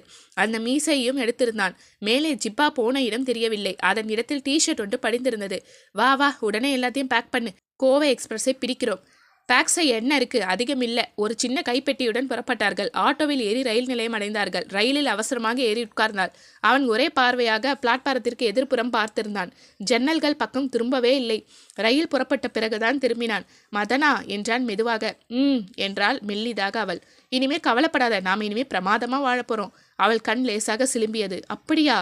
ஆமாம், நீ என்னவோ நினைச்சிட்ட. இனிமே பாரு. பிரயாணத்தில் அவன் அடிக்கடி எழுந்து போய் கொண்டிருந்தான். 1-2 தடவை அவளும் எழுந்து நடைபாதை பக்கம் வந்து அவன் எங்கே போகிறான் என்பதை கவனித்திருக்கிறாள். ஏன் டாய்லெட்டுக்குள் அடிக்கடி போனான்? சமயத்தில் கதவை திறந்து வெளியே பார்த்தவாறே ஏன் நின்றான்? அத்தியாயம் 6. மலை ரயில் மாலையில் ஊட்டியை அடைந்தது. மதனாவும் நாகசாமியும் இறங்கினார்கள். கவின் ஹோட்டலில் ரூம் எடுத்திருந்தான். ஊட்டியை மதனா முதல் முறையாக பார்க்கிறாள். இரவில் ஒரே குளிர். காலையில் எழுந்ததும் டிஃபன் வரவழைத்து சாப்பிட்டார்கள். ஏங்க, அந்த கட்டிடம் இடிஞ்சு விழுந்துட்டுதாமே? அவன் முகத்தில் ஒரு சுளிப்பு ஓடியது. உனக்கு எப்படி தெரியும்? ரயிலில் ஒரு அம்மா பேப்பர் வச்சுட்டு இருந்தாங்களே, படிச்சியா? ஆமாம், உங்களை தேடுறதா போட்டிருக்கு. மீண்டும் ஒரு சுளிப்பு அவனிடம். ஏதேனும் உளராத. ஆமாங்க, உங்களையே வேற யாரையுமோ போலீஸ் தேடுறாங்க. ஏன் தேடணும்? தெரியல. செத்து போனதாக நினச்சிக்கட்டுமே. எல்லாரும் செத்தாச்சு இல்லையா? பல பேர் அந்த நேரத்துக்கு வெளியில போயிருந்தாங்களாமே. இந்த பாரு, நானே பேப்பரை பார்த்தாச்சு. கட்டடம் விழுந்தப்போ நான் உள்ளே இருந்தேனா அல்லது வெளியில போயிருந்தேனான்னு பார்க்குறாங்க. எதுக்கு அப்படி செய்கிறாங்க? எதுக்கும் கணக்கு வேணுமில்ல. இன்னும் ஏதாவது பிரேதம் எங்கேயாவது இருக்குமான்னு. ஆமாம், நீங்கள் ஏன் திடீர்னு வேஷத்தை மாற்றிட்டீங்க? நாகசாமி ஒரு கடுமை பார்வையை வீசினான். மதனாவின் பார்வை அஞ்சி கொண்டு பின்வாங்கியது. ஏது என்று ராகமாக இழுத்தான். நீ என்ன போலீஸ்காரனா? என்ன விசாரிக்கிற? உள்ளே அறை முழுது சூடு ஏறிவிட்டது. அவள் பார்வை நடுங்கியது. சிறிது நேரம் நிசப்தம். இதெல்லாம் ஏன் உனக்கு கவலை? மதனா, நான் தான் இருக்கேனே. சட்டென்று அவளை இழுத்தான். இடுப்புக்கு மேல் அவளை தன் மீது சாய்த்து கொண்டான். மீதி பாதி உடலை அப்படியே தூக்கி சோஃபாவில் நீட்டி வைத்தான். பைத்தியம், இதிலேதான் என்கிட்ட ஏமாந்தது என்று நினைத்தான். அவள் உடம்பை வீணை பிடிப்பது போல் பிடித்திருந்தான். உண்மையில் அது அவள் குற்றமல்ல. அவளது தேக அமைப்பில் பெற்றோர் வழி வந்த ஜீன்கள் செய்த துரோகம் அது. சராசரி பெண்களை விட அவளுக்கு அந்த PhD உணர்வுகளை அள்ளி கொடுத்திருந்தன. லேசாக அவள் உடம்பு தொடப்பட்டாலும் போதும், இந்த உணர்வுகள் பெட்ரோலை போல் குபீர் என்று பற்றலாக பற்றி கொண்டன. இந்த சப்ஜெக்டில் ஒரு PhD பண்ணியது போல எல்லாம் அறிந்து வைத்திருந்தான் நாகசாமி. இந்த ஒரு பலவீனத்தில் மட்டும் அவள் அவனிடம் பெட்டிப்பாம்பு. இல்லாவிட்டால் அந்த 20 வயது இளம்பெண் பைத்தியமாக 40 வயது ஆசாமியோடு அவ்வளவு தூரம் வீட்டு உறவுகளை விட்டு ஓடி வந்திருப்பாளா? அவளை அந்த இன்ப லயங்களில் மெய்மறக்க வைத்துவிட்டு அவன் எழுந்து வெளியே வந்தான். அறைக்கு வெளியே வந்ததும் திடுக் திடுக்கென்று ஒவ்வொரு நொடிக்கும் பயம். உண்மையில் பேப்பரை அவன் பார்த்திருந்தான். அவன் அந்த கட்டிட இடிசலோடு இறந்துவிட்டான் என்று போலீஸ் நம்பவில்லை. சிறிது நேரம் அறையை பார்த்து நின்றான். பிறகு அவசரமாக புறப்பட்டான். நாகசாமியின் காலடிகள் மறையும் வரை மதனா காத்திருந்தாள். பிறகு மெல்ல எழுந்து கதவை தாழ்பால் போட்டாள். இங்கும் அங்கும் கண்களை சுழற்றினாள். மேஜை மீது பார்வை லயித்தது. அருகே சென்று அதன் டிராயரை திறந்தபோது ஓட்டலின் பெயர் தரித்த லெட்டர் பேடும் பால் பாயிண்ட் பேனாவும் வெற்று கவர்களும் இருந்தன. கடவுளாகவே தனக்கு அவைகளை வைத்திருக்கிறார் என்று நினைத்தாள். நாற்காலி மீது அழுத்தமாக உட்கார்ந்தாள். டியர் நளினா, இதை போன்று ஒரு கடிதம் வரும் என்று நீ கனவிலும் எதிர்பார்க்க மாட்டாய். உன் பேச்சை நான் கேட்கவில்லை. நீ ஏதோ பொறாமையில் சொல்லுகிறாய் என்று நினைத்தேன். அவன் என்னை டிவி நிலையங்களில் கொண்டு போய் பலரிடம் அறிமுகப்படுத்திய போது அகமகிழ்ந்து போய்விட்டேன். ஒரு விதத்தில் சின்ன ஸ்டாராகவாவது மாற முடியும் என்று எண்ணினேன். அதன் வேகத்தில் தான் அவன் பின்னால் ஒரு அடிமை பிராணி போல சுற்ற ஆரம்பித்து விட்டேன். இதில் நான் எல்லாவற்றையும் இழந்தாகிவிட்டது. இப்போது உயிரையும் இழப்பேனா என்று ஒரு சந்தேகம் வந்திருக்கிறது. அதனால் தான் இந்த கடிதம் உனக்கு எழுதுகிறேன். என்னை ஊட்டிக்கு அழைத்து வந்திருக்கிறான். இவன் வசிக்கும் பிளாட் இடிந்து விழுந்த போது நானும் அவனும் அங்கே இல்லை. அதில் எனக்கு ஒரு ஆச்சரியம். ஒருவேளை இவனுக்கு அந்த கட்டிடம் இடிந்து விழுகிறது தெரியுமோ என்று. ஏனெனில் அவன் முன்னேற்பாடு போல் ஒரு கச்சா இடத்தில் என்னோடு போய் தங்கினான். இப்போது கட்டிடம் இடிந்து விழுந்து விட்டதால் இவன் ஒரே உற்சாகத்தில் இருக்கிறான். அதுதான் என்னை இவன் மீது சந்தேகம் கொள்ள வைத்தது. என்னை பிடித்திருந்த சனி போச்சு என்று அடிக்கடி சொல்கிறான். அந்த விபத்தில் அவனும் இறந்ததாக கருதப்படுவான் என்று ஒரு சந்தோஷமான எதிர்பார்ப்பு அவனிடம் இருக்கிறது. அவனும் இறந்தான் என்று அறியப்பட வேண்டும் என்று எண்ணம் அவனுக்கு அதிகமாக இருக்கிறது. என்னை இப்போது ஊட்டியில் இந்த ஓட்டலில் தங்க வைத்திருக்கிறான். அடுத்து அவன் திட்டம் தெரியாது. அவன் சொற்பேச்சை நம்பி என் நெக்லஸை நான் போட்டுக்கொண்டு இங்கே வந்துவிட்டேன். எனக்கு அவன் மீது நம்பிக்கை குறைந்து வருகிறது. அவனிடம் இருந்து கழிஞ்சு சீக்கிரம் வந்து விடுவேன். உன் அன்புள்ள மதனா. கடிதத்தை கவருள் போட்டு மூடினாள். ஸ்டாம்ப் வேண்டுமே. எழுந்தாள். அது வேண்டாம். போஸ்ட் ஆஃபீஸில் டியோ போட்டால் போடட்டும். டியோ முத்திரையை குத்தினால் நிச்சயமாக நளினா கையில் போய் சேரும். கதவை திறந்து மெல்ல வெளியே பார்த்தாள். எச்சரிக்கையோடு வெளியே ஓட்டல் முகப்பில் உள்ள தபால் பெட்டிக்கு வந்தாள். கடிதத்தை போட்டுவிட்டு அவசரமாக திரும்பினாள். ஒரு கணம் யோசித்தாள். மனதில் ஒரே படபடப்பு. இப்போதே இந்த இடத்தை விட்டு தப்பித்து போனால் என்ன? முடியுமா? எங்கே போக? எப்படி போக? 2 வழிகள். ஒன்று ரயில், இன்னொன்று பஸ் ஸ்டாண்ட். 2 இடத்திலும் அவளை தேடி வந்து விடுவானோ? திரும்பி பார்த்தாள். ஹோட்டலையும் அறையையும் பார்க்கும்போதே பகீர் என்றது. மனசு கேட்கவே இல்லை. மதனா, தப்பிவிடு தப்பிவிடு என்று குரல் கொடுத்து கொண்டே இருந்தது. கால்கள் தாமாக வெளிவாசலை நோக்கி போக ஆரம்பித்தன. படப்பட இதயத்துடன் வெளிவாசல் வந்துவிட்டாள். குளிர் விரைத்தது. வெளியே ஒரு குழிவான இடம் வழியே பாதை ஓடியது. கட்டிடங்கள் தள்ளி தள்ளி இருந்தன. நகரங்களில் உள்ளது போல நெருங்கியே இல்லை. நடந்து கொண்டே இருந்தாள். நல்லா பாருங்க என்றார் இன்ஸ்பெக்டர் சிங். பல் டாக்டர் ராகவேந்திரா ஃபோர்செப்புடன் விளக்கில் அந்த பல்வரிசையை நீட்டினார். திரும்ப திரும்ப பார்த்தார். நோ மிஸ்டர் சிங், இது மதனா இல்லை. வேற யாரு? தெரியாது. தீர்மானமாவா? தீர்மானம். அந்த பெண்ணுக்கு முன் இடது வரிசை பல் இல்லை, இது முன் வலது வரிசை பல் தான். சிங் திகைத்தார். டாக்டர் சொந்த அக்காக்காரி அடையாளம் காட்டுறாளே. காட்டினா என்ன? பல்லை எடுத்தவன் நான் தான். என்கிட்ட பல் வரிசை படமே இருக்கு. சிங் முகத்தில் நிழல். ஜனா என்றார். ஜனார்த்தனன் ஓடி வந்தார். இதை அடைச்சிக்கங்க. சிங்கும் டாக்டர் ராகவேந்திரனும் மார்ச்சுவரை விட்டு வெளியே வந்தார்கள். டாக்டர் விடை பெற்று தமது காரில் ஏறினார். சிங் யோசனையோடு வந்து ஜீப்பில் தாவினார். அப்போ அந்த பெண் மதனா இல்லை என்றால் அவள் வேறு யாரு? அது போகட்டும். இப்போது நாகசாமியை சுற்றி எழுப்பிய அத்தனை யூகங்களும் தொப்பென்று விழுந்து விட்டனவே. மதனா எங்கே போனாள்? நாகசாமி எங்கே? சாப்பிடு என்றான் நாகசாமி. ஆகட்டுங்க என்றாள் அவள். அவள் குரலில் சுரத்தில்லை. வெளியில் போன அவளை குழிப்பாதை செல்லும் வழியில் ஏய் என்ற அதட்டும் குரல் அசரீரி போல் கேட்டது. இங்கும் அங்கும் திரும்பி பார்த்து கடைசியில் மேலே பார்த்தாள். மேலே போகும் ரஸ்தாவில் நாகசாமி நின்று கொண்டிருந்தான். முதலில் கடுகடி என்று காட்டிய அவன் முகம் அடுத்த வினாடியில் புன்னகை மாறியது. அப்பா, எவ்வளவு நடிப்பு அவனிடம்! எங்கே புறப்பட்ட? சும்மா இப்படி வாக்கிங் உள்ள இருக்க முடியல, அதான். வெளியே எங்கோ போகாத, திரும்பிடு.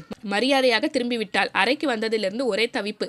மதனாவின் மனது 1000 மைலில் சென்றது. இந்த காஃபியில் ஏதாவது கலந்திருப்பாரோ? அவர் ஏன் காஃபி வாங்கி தர வேண்டும்? ரொம்ப அக்கறையாக அவளிடம் கொடுக்கிறாரே. மயக்க மருந்து அல்லது விஷம் இதில் போட்டிருப்பாரோ? சாப்பிட சொல்றேன் என்றார் நாகசாமி கோபமாக. அவள் மேஜை நோக்கி வந்தாள். படக் படக் என்று மனம் எகிரியது. நாற்காலியில் உட்கார டெலிஃபோன் மணி அடிக்க அவன் எழுந்தான். போனை நோக்கி போக அந்த கணத்தில் அவள் நினைத்து அந்த 2 டம்ளர்களையும் மாற்றி வைத்தாள். நிமிர்ந்த போது நெற்றி வியர்த்தது. நல்ல வேளை அவன் கவனிக்கவில்லை. போன் பக்கத்தில் போய் முதுகை காட்டி நின்றாள். தயக்கமா ஹலோ என்றான். மதனா அவனை விரைப்பாக கவனித்தாள். வினாடிகள் பயங்கர மெதுவில் ஓடின. Room number 33. இது மேடம் 43 இல்லை, சாரி. ஃபோன் வைத்த போது அவன் முகத்தில் வந்த நிம்மதிக்கு எல்லை இல்லை. மகிழ்ச்சியை ஒரு காலை வெயில் போல் அடித்துக்கொண்டு மேஜை முன்னால் வந்து உட்கார்ந்தான். குடி, நானும் குடிக்கிறேன், நீயும் குடி. அவள் குடிக்க அவனும் குடித்தான். வா, வெளியில போகலாம். புறப்பட்டார்கள். அவள் அடிக்கடி அவனை பார்த்தாள். ஏதாவது நடக்குமா? வெளியே வந்தார்கள். மூடு பண்ணி ஒரு திரை போல கிடந்தது. ஓட்டலின் முகப்பை தாண்டி உலகம் மறைந்து விட்டது. அவளது தற்போதைய கவலையையும் தாண்டி ஒரு மகிழ்ச்சி வந்தது. ஊட்டியை இப்போதுதான் முதலில் பார்க்கிறாள். பனிக்குள் நுழைந்தார்கள். அத்தனையும் சில். தலைப்பை இழுத்து பொருத்தினார். தனி ரோட்டில் நடந்தார்கள். நேரம் ஏற ஏற பனி தூர்ந்து கொண்டிருந்தது. அங்கங்கு காட்சிகள் டெக்னிக்கலராக வந்தன. மூச்சை நிறுத்தின. கண்களை விரித்து பார்த்தாள். அரை மணி நேரம் போவதற்குள் எலும்பு குருத்துக்குள் குளிர் ஒழுகிவிட்டது. இந்தாங்க, திரும்பலாமா என்றாள். இன்னும் கொஞ்ச தூரம்தான், அங்கே வந்து பாரு, அசந்து போவ. நடந்தார்கள். ரோடு நின்று ஒற்றையடி பாதைகள் கிளை பிரிந்தன.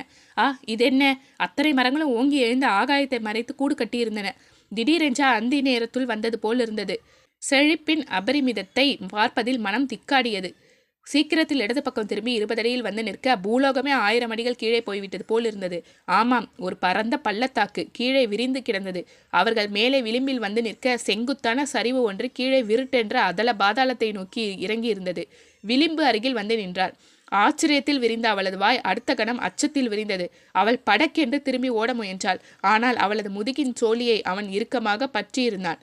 அவள் முதுகை பிடித்து திருப்பினான். மறுகணம் கீழே தள்ளினான். அவளது அலறல் கீழே அவள் 100 அடி பறந்து போகும் வரை கேட்டது. கீழே போய்க் கொண்டிருந்தாள். புள்ளியாக சிரித்து போய்கொண்டே இருந்தாள். அத்தியாயம் 7. லெதர் கார்ப்பரேஷன் கட்டிடம் அந்த சாலைக்கு நாயகன். 12 மாடி வளர்ந்திருந்தது. எப்போது பார்த்தாலும் அதன் மீது ஒரு துண்டு ஆகாய மேகம் பின்னணியாக இருக்கும். மிருதுவான மூச்சுகள் இடையே லிங்க் அதை பார்த்தான். டுங் டிங் டிங் என்று இதயம் கிட்டார் அடித்தது. கண்கள் பனி அடித்து கனிவாக இறங்கின. எங்கெங்கோ தாமரைகள் பூக்கின்றன. மனம் வசன கவிதை பேசியது. சாதாரண தாமரைகள் அல்ல, எழில்மிகும் சொக்க தாமரைகள். இப்போது ஒரு பழக்கமாகிவிட்டது. அது அவனை மீறிய பழக்கம். 5:30 ஆகிவிட்டால் அந்த மாடி கட்டிடத்து அருகே போய் நின்று விடுவான். நித்திய 1000-ல் ஒருத்தி. விழி மொழி எதிலும் அவள் வித்தியாசப்பட்டவள். யார் பார்த்தாலும் காயம் படாமல் இருக்க மாட்டார்கள். அவள் அழகுக்கு அவ்வளவு உக்கிரம். மெல்லிய உடம்பை தாங்கி ஒவ்வொரு பூவடியாக வைத்து போகும்போது லிங்கின் மனசில் கிறுக்கலாக ஒரு வசன பாடல் வந்தது. மணியை பார்த்து கொண்டிருந்தான். அன்று மேகம் கவிழ்ந்து சீக்கிரம் இருட்டாகி விட்டது. 5:45க்கு அவள் படிகளில் இறங்கினாள். பிளாட்பாரத்தில் நடக்க ஆரம்பித்தாள். அவள் அவனை நெருங்கும் போது அலைகள் பெரிதாக அவனை வந்து மோதின. ஓரமாக மறைந்திருந்தான். அவள் தாண்டி போகும்போது சுவாசம் தடுமாறியது. சற்று தூரம் முன்னால் போக விட்டுவிட்டு அவளை பின்தொடர ஆரம்பித்தான். அவளது பின்புற சாயல் கூட அவனை கவர்ந்தது. அதில் ஒரு மயக்கமான சுழற்சி இருந்தது. அவள் தலை கூந்தலின் மெல்லிய ஆட்டம், கைகளின் மென்மை அசைவுகள் எல்லாமே மனதில் அழுத்தி பதிந்தன. மனதை மெல்ல மெல்ல அரித்து கொண்டிருந்தன. அவளை பின்பற்றுவது அவனது உத்தியோக வேலையாக செய்கிறானா அல்லது மனதில் பதிந்துவிட்ட பழக்க தோஷத்தால் செய்கிறானா? அவனால் அதை அறிய முடியவில்லை. அவள் நேராக சாலையில் சென்று வலது சாலையில் திரும்பினாள். அங்கே சிறிது தூரம் சென்றதும் நேரு பார்க்கில் நுழைந்தாள். பார்க்கில் அவள் எங்கே போய் காத்திருப்பாள் என்பது தெரியும். அவளை கவனித்துக் கொள்ள அவன் உள்ளே போக வேண்டியதில்லை. வேலிக்கு வெளிப்புறம் வழியாக போய் குறிப்பிட்ட இடத்தில் நின்றால் போதும். செடி இடுக்குகள் வழியே அவளை நன்றாக கவனிக்கலாம். இன்றும் வெளியே போய் நின்றான். லிங்கின் தனி வாழ்க்கையில் இது போன்ற ஒரு பெண் மயக்கம் எப்போதும் ஏற்பட்டதில்லை. எத்தனை பெண்களை பார்த்திருக்கிறான். அவன் எதிர்பார்த்தது போல அவள் உள் பெஞ்சில் வந்து அமர்ந்து ஒரு நிமிடம் ஆகியிருக்காது. வசந்த் எங்கிருந்தோ முளைத்து விட்டான். அவளை நோக்கி வருவது கண்டு லிங்குக்கு பெரிய வெப்ப மூச்சு வந்தது. 2 தட்டு தட்டி கீழே தள்ளுவோமா என்று தோன்றியது. கினிங் கினிங் ஒரு சைக்கிள் அவனை நோக்கி வந்தது. லிங்க், சற்று ஒதுங்க, ரோட் நடுவில் நிக்காதீங்க மிஸ்டர் என்று குரல் கொடுத்து சைக்கிள்காரன் அவனை கிட்டத்தட்ட உரசி விட்டு சென்றான். லிங்க் ரொம்ப ஓரம் வந்தான். வசந்த் இதற்குள் அந்த பெண்ணிடம் சீண்ட ஆரம்பித்திருந்தான். அது காதலா, ஆவேசமா? 2-3 நாட்களாக அதுதான் சந்தேகம். முதலில் காதலாக தோன்றினாலும் பயமுறுத்துதல் போலவும் தோன்றியது. இன்று பார்த்தால் அவன் பேசிய பேச்சு கோப பேச்சு என்று நன்றாக தெரிந்தது. கையை வெகுவாக ஆட்டி ஆத்திரமாக பேசிக் கொண்டிருந்தான். குரலின் சில தொனிகள் ஓங்கி தெரித்து வெளிப்புறம் வரை எகிரின. லிங்கின் மனம் பதறியது. உண்மையில் அவை ஆத்திர வார்த்தைகள்தான். நித்யா தலைகுனிந்து விம்மிக் கொண்டிருந்தாள். லிங்கின் மனம் பதறியது. அடப்பாவி, அந்த பெண் எப்படிப்பட்டவள்! அவளை போய் என்று மனதுக்குள் எரிந்தான். கிட்டத்தட்ட 1/2 மணி நேரம் அங்கேயே இருந்திருப்பான். வசந்தின் ஆத்திரம் குறையவே இல்லை. சார், ஒரே ஒரு நிமிஷம் உங்ககிட்ட பேசிட்டு போயிடுறேன் என்றான் அந்த இளைஞன். சிங் அவனை பார்த்ததில்லை. கொஞ்சம் தயக்கம் காட்டியே அவனை உட்கார் என்று செய்கை செய்தார். அதுவே அவனை அடங்க வைக்கும் என்று நினைத்தார். அவர் நினைத்தது சரியாக இருந்தது. ஏனெனில் அவன் மீண்டும் பேச ஆரம்பித்த போது தொனி மாறிவிட்டது. சார், உங்க ஆஃபீஸ்ல இருந்து வர்ற யாரோ ஒரு அதிகாரி தினம் சாயங்காலம் என்னை கண்காணிக்கிறார் சார். இது நல்லா இல்ல. சிங் திடுக்கிட்டார். இது போல யாரும் அவரிடம் வந்து குற்றம் சொன்னது கிடையாது. நெற்றியை சுருக்கி கொண்டு, முதல்ல நீ யாரு என்றார். சாரி சார், முதல்ல சொல்லியிருக்கணும். என் பேரு வசந்த் சார். நானும் நித்யாவும் லவ்வர்ஸ். யார் அது நித்யா? சினிமா ஆக்ட்ரஸா என்று வேண்டுமென்றே கேட்டார் சிங். இல்லை சார், அந்த இடிஞ்ச கட்டிடத்தில் இருந்த ஒரு ஃப்ளாட்ல இருந்த பெண். ஓ, நீங்க என்ன செய்யறீங்க? பேங்க்ல கிளர்க்கா இருக்கேன் சார். என்ன விஷயம்? நானும் நித்யாவும் லவ்வர்ஸ். சரி, நாங்கள் 2 பேரும் தினம் நேரு பார்க்கில் சந்திப்போம். சரி, அங்கே ஒரு போலீஸ் அதிகாரி தினம் வந்து எங்களை கவனிக்கிறார் சார். பைத்தியமா என்ன நீங்க? அது எங்களுக்கு எப்படி தெரியும் சார்? அல்லது நீங்க பைத்தியம் மாதிரி நடந்துக்கிட்டீங்களா? முதலில் மதிப்பில் பேசி அவனுக்கு ஒரு சவுக்கடி விழுத்தது போல் இருந்தது. இல்லையே சார், அப்படி எதுவும் நாங்கள் நடந்துக்கலையே. சிலவங்க அப்படி நடந்துக்கிறாங்க. பொதுச்சனங்க வர்ற பார்க்கில் கட்டிக்கிறாங்க, கிஸ் பண்ணுறாங்க. அதெல்லாம் சரியில்லை தானே? ஆமாம் சார், நியூசன்ஸ் ஆக்ட் கீழே அதை நாங்கள் தடுப்போம். எங்கள் ஆஃபீஸர் அங்கே வந்தது அதுக்காகத்தான் சார். எங்களை பல நாளாக அவர் கவனிக்கிறாரு. நாங்கள் அந்த மாதிரி லவ் ஆர்ட் எதுவும் செய்யலை. சொல்லப்போனால் சண்டை போட்டுக்கிட்டு இருந்தோம் சார். அதுவும் பொதுஜன பார்க்கில் தவறு தானே? இளைஞன் முகம் வெளிரியது. சாரி சார், நான் இங்கு புகார் கொடுக்க வந்திருக்க கூடாது. வர்றேன் சார். எழுந்தான். மிஸ்டர், உட்காருங்க. உட்கார்ந்தான். நீங்க சண்டை போட்டுக்கிறதாக சொன்னீங்க, எதுக்குன்னு சொல்ல முடியுமா? வசந்த் திகைத்தான். எங்க 2 பேருக்கும் அபிப்பிராய பேதம் சார். எங்க போலீஸ் ஆஃபீஸர் சொல்றார் நீங்க அவளை பிளாக்மெயில் பண்றீங்கன்னு. சரிதானா? நோ, சத்தியமா இல்ல. திக் லவ்வர்ஸ் இடையே இதே போல சண்டை வரும் தான் சார். நீங்க அவளை உண்மையா காதலிக்கிறீங்களா? ஆமாம் சார், அவளை திருமணம் செய்துக்க போறேன். ரைட் வசந்த், நீங்க போகலாம். இனிமே யாரும் உங்களை கண்காணிக்க மாட்டாங்க. வசந்த் வெளியேறினான். நீ செஞ்சது சுத்த அநாகரிகம் லிங்க் என்று சொல்லி சிங் ஃபைலை தூக்கி மேஜை மீது விலாசலோடு தட்டினார். படார் என்று சத்தம். அது விளக்கை அடித்தது போல் இருந்தது. சிங் இதை போல் லிங்கிடம் உரைத்து பேசியதில்லை. லிங்கின் விரல்கள் திடுதிடுத்தன. உன்னை நான் கண்காணிக்க சொல்லலையே, நீ எப்படி போகலாம்? லிங்க் மெல்ல மேலே நிமிர்ந்தான். தப்புதான் சார், இப்படி பொதுச்சனம் வந்து நம்மை குற்றம் சாட்டுகிற மாதிரி வச்சுக்கிட்டியே. சாரி சார், அப்படியாவது நாசுக்காக பார்க்க தெரியுதா? நான் நாசுக்காதான் சார் பார்த்தேன். அவன் சிநேகிதனுங்க சார், அவனை பார்க்கில் கொண்டு விட்டுட்டு போகும்போது என்னை கவனிச்சிருக்காங்க. அதுக்கு நீ இடம் கொடுக்கலாமா? கூடாது சார், தவறு பண்ணிட்டேன், சாரி. சிங் மேலே பேசவில்லை. மேஜை மீது கிடந்த ரிப்போர்ட்டில் ஒரு பக்கம் புரட்டி பார்த்தார். அப்புறம் லிங்க், நீயாக ஏன் இந்த காரியம் செய்யற? சாரி சார், தவறுதான் சார். சிங் மௌனமானார். லிங்க் சிறிது நின்றான். பிறகு அடுத்த மேஜையை நோக்கி சென்றான். நிமிடங்கள் ஓடின. லிங்க் என்றார் சிங். குரலில் கொஞ்சம் நைச்சியம் தெரிந்தது. லிங்குக்கு அந்த குரல் கேட்டு ஆறுதலாக இருந்தது. எஸ் சார் என்று வந்தான். அந்த மாதிரி ஏன் செஞ்ச என்று சற்றே ஆவலாதியாக கேட்டார் சிங். அவர் முகம் நிமிரவில்லை. லிங்குக்கு கொஞ்சம் உயிர் வந்தது. சார், சில காரியங்க என் போக்குப்படி செய்வேன் சார். அது சில சமயம் பலன் கொடுத்திருக்கு. அதனால தான் இங்கேயும் சிங் பேசவில்லை. அவன் பேசியது அவருக்கு சரியாக தோன்றியிருக்கும். இப்போ சார், அந்த வசந்த் அந்த பொண்ணை ரொம்ப மிரட்டி இருக்கான் சார். அது அழுகையா அழுகுது. அந்த பொண்ணை அவன் பிளாக்மெயில் பண்றானோன்னு தோணுது சார். சட்டென்று சிங் நிமிர்ந்தார். அதே பிளாக்மெயில் வார்த்தையை தான் அவரும் சற்று முன் உபயோகிக்கிறார். லிங்க் லிங்க் உனக்கு அப்படி தோணுதா? ஆமாம் சார். சிங் தமது கையை மேஜை மீது அகல விரித்தார். அப்போ அவங்களை கண்காணிக்கணும். ஆனா இப்படி நாட்டுப்புறத்தான் மாதிரி வேலையோரம் நின்று பார்க்காத. வேற நாகரிக வழியா எடுத்துக்க. சரிதான் சார். கனிங்ஹாம் ஹோட்டல் லவுஞ்சில் புகுந்து கவுண்டர் அருகில் இருக்கும் மேனேஜர் அறைக்குள் நுழைந்தார் சிங். மேனேஜர் குப்தா, வாங்க வாங்க என்றார். அவரை உட்கார்த்துவிட்டு குப்தா இன்டர்காமில் பேசினார். உணவு டிபார்ட்மெண்ட் கோபாலன் நாயர் அடுத்த 2வது நிமிடம் அங்கே குதித்தார். நாயர் சார், போலீஸ் டிபார்ட்மெண்ட்லேருந்து வந்திருக்கார். வணக்கம் சார். மார்கபந்து பற்றி அவருக்கு தெரியணும். அப்படிங்களா? நல்ல மனுஷன். சமையல்ல கெட்டி. தான் உண்டு தான் பாடு உண்டுன்னு சிங் நிதானித்தார். இப்போ ஓட்டலை விட்டு போயிட்டாரா? ஆமாம். எங்கே போயிட்டார்? வேலை தேடி வடக்கே போயிட்டாரு. நிச்சயமா தெரியுமா? அப்படித்தான் சொன்னாரு. எப்போ போனாரு? 15 நாளைக்கு முன்னாடி போயிட்டாரு. கணக்கெல்லாம் செட்டில் ஆயிடுச்சா? ஆயிடுச்சு. அவர் சொந்த வாழ்க்கையில் எப்படிப்பட்டவர்? குறை சொல்றதுக்கு ஒண்ணுமில்ல. எதுலையாவது தனி இன்ட்ரெஸ்ட் உண்டா? பேப்பரை விழுந்து விழுந்து படிப்பார். அரசியல்ல ஆர்வம் இருக்குமா? படிக்கிறதோடு சரி, ஒரு பேச்சு கிடையாது. அப்படி படிக்கிறவங்க சும்மா இருக்க மாட்டாங்களே. நீங்க சொல்றது சரிதான். இந்த வேலைக்கு வர்றதுக்கு முன்னாடி காரசாரமா அரசியல் பேசுவாராம். சரி, ஒரு தரம் நண்பர்களுக்குள்ள தகராறு ஆகி போலீஸ் வரை வந்து லாக்அப்ல போட்டுட்டாங்களாம். சிங்கின் ஆர்வம் டிகிரியாக ஏறியது. விசாரணையில் எத்தனை விஷயங்கள் உதிர்கின்றன. அப்புறம் போலீஸை எச்சரிக்கை பண்ணி அனுப்பிச்சாங்களாம். அதுல இருந்து யார்கிட்டயும் அரசியல் பேசுறது இல்ல. அது உண்மைதானா? ஆமா சார். ஒருத்தர் வழிக்கோ போக மாட்டார். தான் உண்டு தன் காரியம் உண்டுன்னு இருப்பாரு. பணம் நிறைய சேர்த்து ஒரு இடத்துல அக்கடான்னு இருக்கணும்னு நினைப்பாரு. படிக்கிறதுல இருக்கிற ருசி அவருக்கு வேலையில இருந்ததில்ல. உங்க ஹோட்டலில் வேலையை ஒழுங்கா செய்வார் இல்லையா? செய்வாரு. அதுல குற்றம் சொல்ல முடியாது. கொஞ்சம் டைம் கிடைச்சாலும் ஏதாவது புத்தகம் படிக்க ஆரம்பிச்சிடுவாரு. ஏதாவது புத்தகம் படிக்கணும், பணக்காரனா இருந்தா படிச்சுக்கிட்டே இருப்பேன்னு சொல்வாரு. பெண் விஷயம் ஏதாவது உண்டா? எனக்கு தெரிந்தது எதுவும் இல்லை. சிங் ஆபீஸ் திரும்பியதும் லிங்கை அழைத்தார். மார்கபந்து பற்றி கம்ப்யூட்டர் ரெக்கார்டு ஏதாவது சொல்கிறதா என்று பார்த்து வர சொன்னார். 1 மணி நேரத்தில் அவன் திரும்பி வந்தான். ஒரு பிரிண்ட் அவுட் அவன் கையில் இருப்பதை பார்த்ததும் முகம் மலர்ந்தார். வாங்கி படிக்க ஆரம்பித்தார். எல்.ஆர். மார்கபந்து, வயது 42, உயரம் 5 அடி 6 அங்குலம், படிப்பு 8வது வகுப்பு.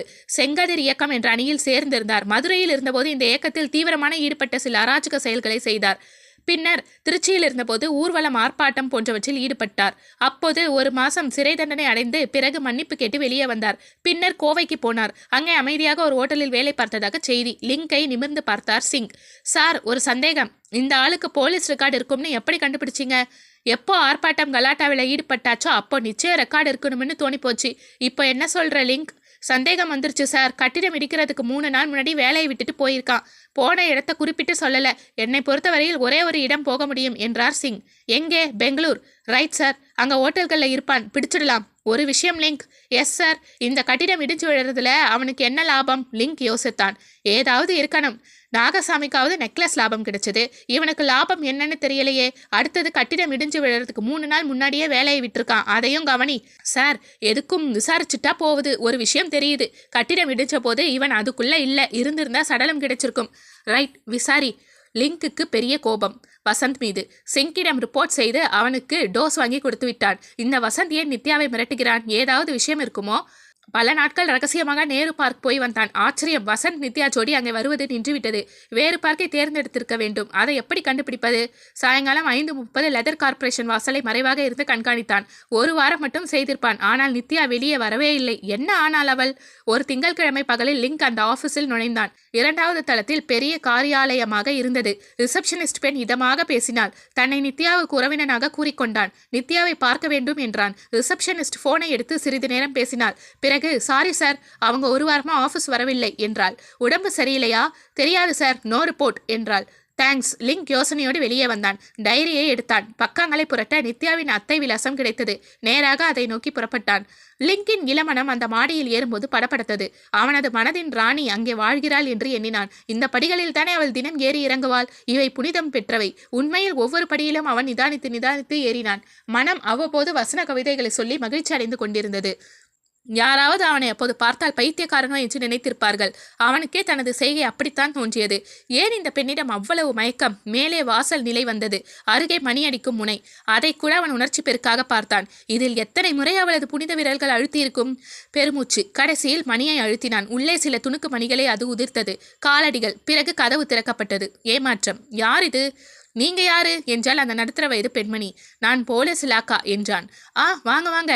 உள்ளே கொண்டு போய் சோபாவில் உட்கார்த்தினார். ஜன்னல்கள் மென்மையாக வெளிச்சம் சொரிந்தன. இந்த அறையில் அவள் உலாவி இருப்பாள். மேடம், இந்த வீட்டில் தானே நித்யா இருக்காங்க? ஆமாம். இப்போ நித்யாவை பார்த்து விசாரிக்கணுமே. ஒரு வாரமா அவள் இந்த வீட்டில் இல்லையா? எங்கே போனாள்? என்கிட்ட எதுவும் சொல்லலை. ஆஃபீஸ்லேருந்து ஃபோன் செஞ்சா. இதை போல் என் ஸ்நேகிதியோட வெளியூர் போகிறேன், திரும்பி வந்த பிறகு வரேன்னு. ஓ, அப்படி போகிறது வழக்கமா? வழக்கமே கிடையாது. நான் கூட கேட்டேன், இப்படி மாற்று புடவை கூட எடுத்துக்காம போகிறேன்னு. அவசரம்னு பதில் சொன்னா. அப்புறம் செய்தி ஏதாவது வந்துச்சா? எதுவும் வரலை. எனக்கு கவலையாக இருக்குது. இதுவரையும் செய்தி தெரியாது. தெரியாது. ஆஃபீஸ்லேருந்து 2-3 வாட்டி கேட்டுட்டாங்க. அவளுக்கு ஸ்நேகிதி யாரு? அது யாருன்னு தெரியலை. ஆனால் ஸ்நேகிதன் ஒருத்தன் உண்டு. யார் அது? வசந்த்னு ஒருத்தன். மகாலட்சுமி பேங்க்ல வேலையா இருக்கான். அட்ரஸ் தெரியுமா? தெரியாது. அவனோட அவள் எங்கேயாவது? சார், அவள் நல்ல பெண். அதை போல எதுவும் செய்ய மாட்டாள். எங்க குடும்பங்களிலேயே அவளுக்கு நல்ல பெயர். ஆனா இப்போ என்ன சொல்றீங்க? இந்த நடவடிக்கை தான் புரியலை. உங்ககிட்ட அதை பற்றி ஏதாவது சொல்லியிருக்காளா? ஒரு வார்த்தை கிடையாது. இங்கே இருந்தபோது அவள் மனநிலை எப்படி இருந்துச்சு? அம்மாவை நினைச்சு தினம் கண்ணீர் விடுவா. சோகமாகவே இருப்பா. இங்கே வந்து தங்கினாலே தவிர அவளுக்கு இங்கே இருப்பு கொள்ளவே இல்லை. தவிச்சிட்டு இருந்தாங்க. ஏன்னு கேட்டிங்களா? கேட்கவே வேண்டாம். அவள் நிலையில யாரும் அப்படித்தான் இருப்பாங்க. அந்த வசந்த் யாரு? நல்ல பையனா?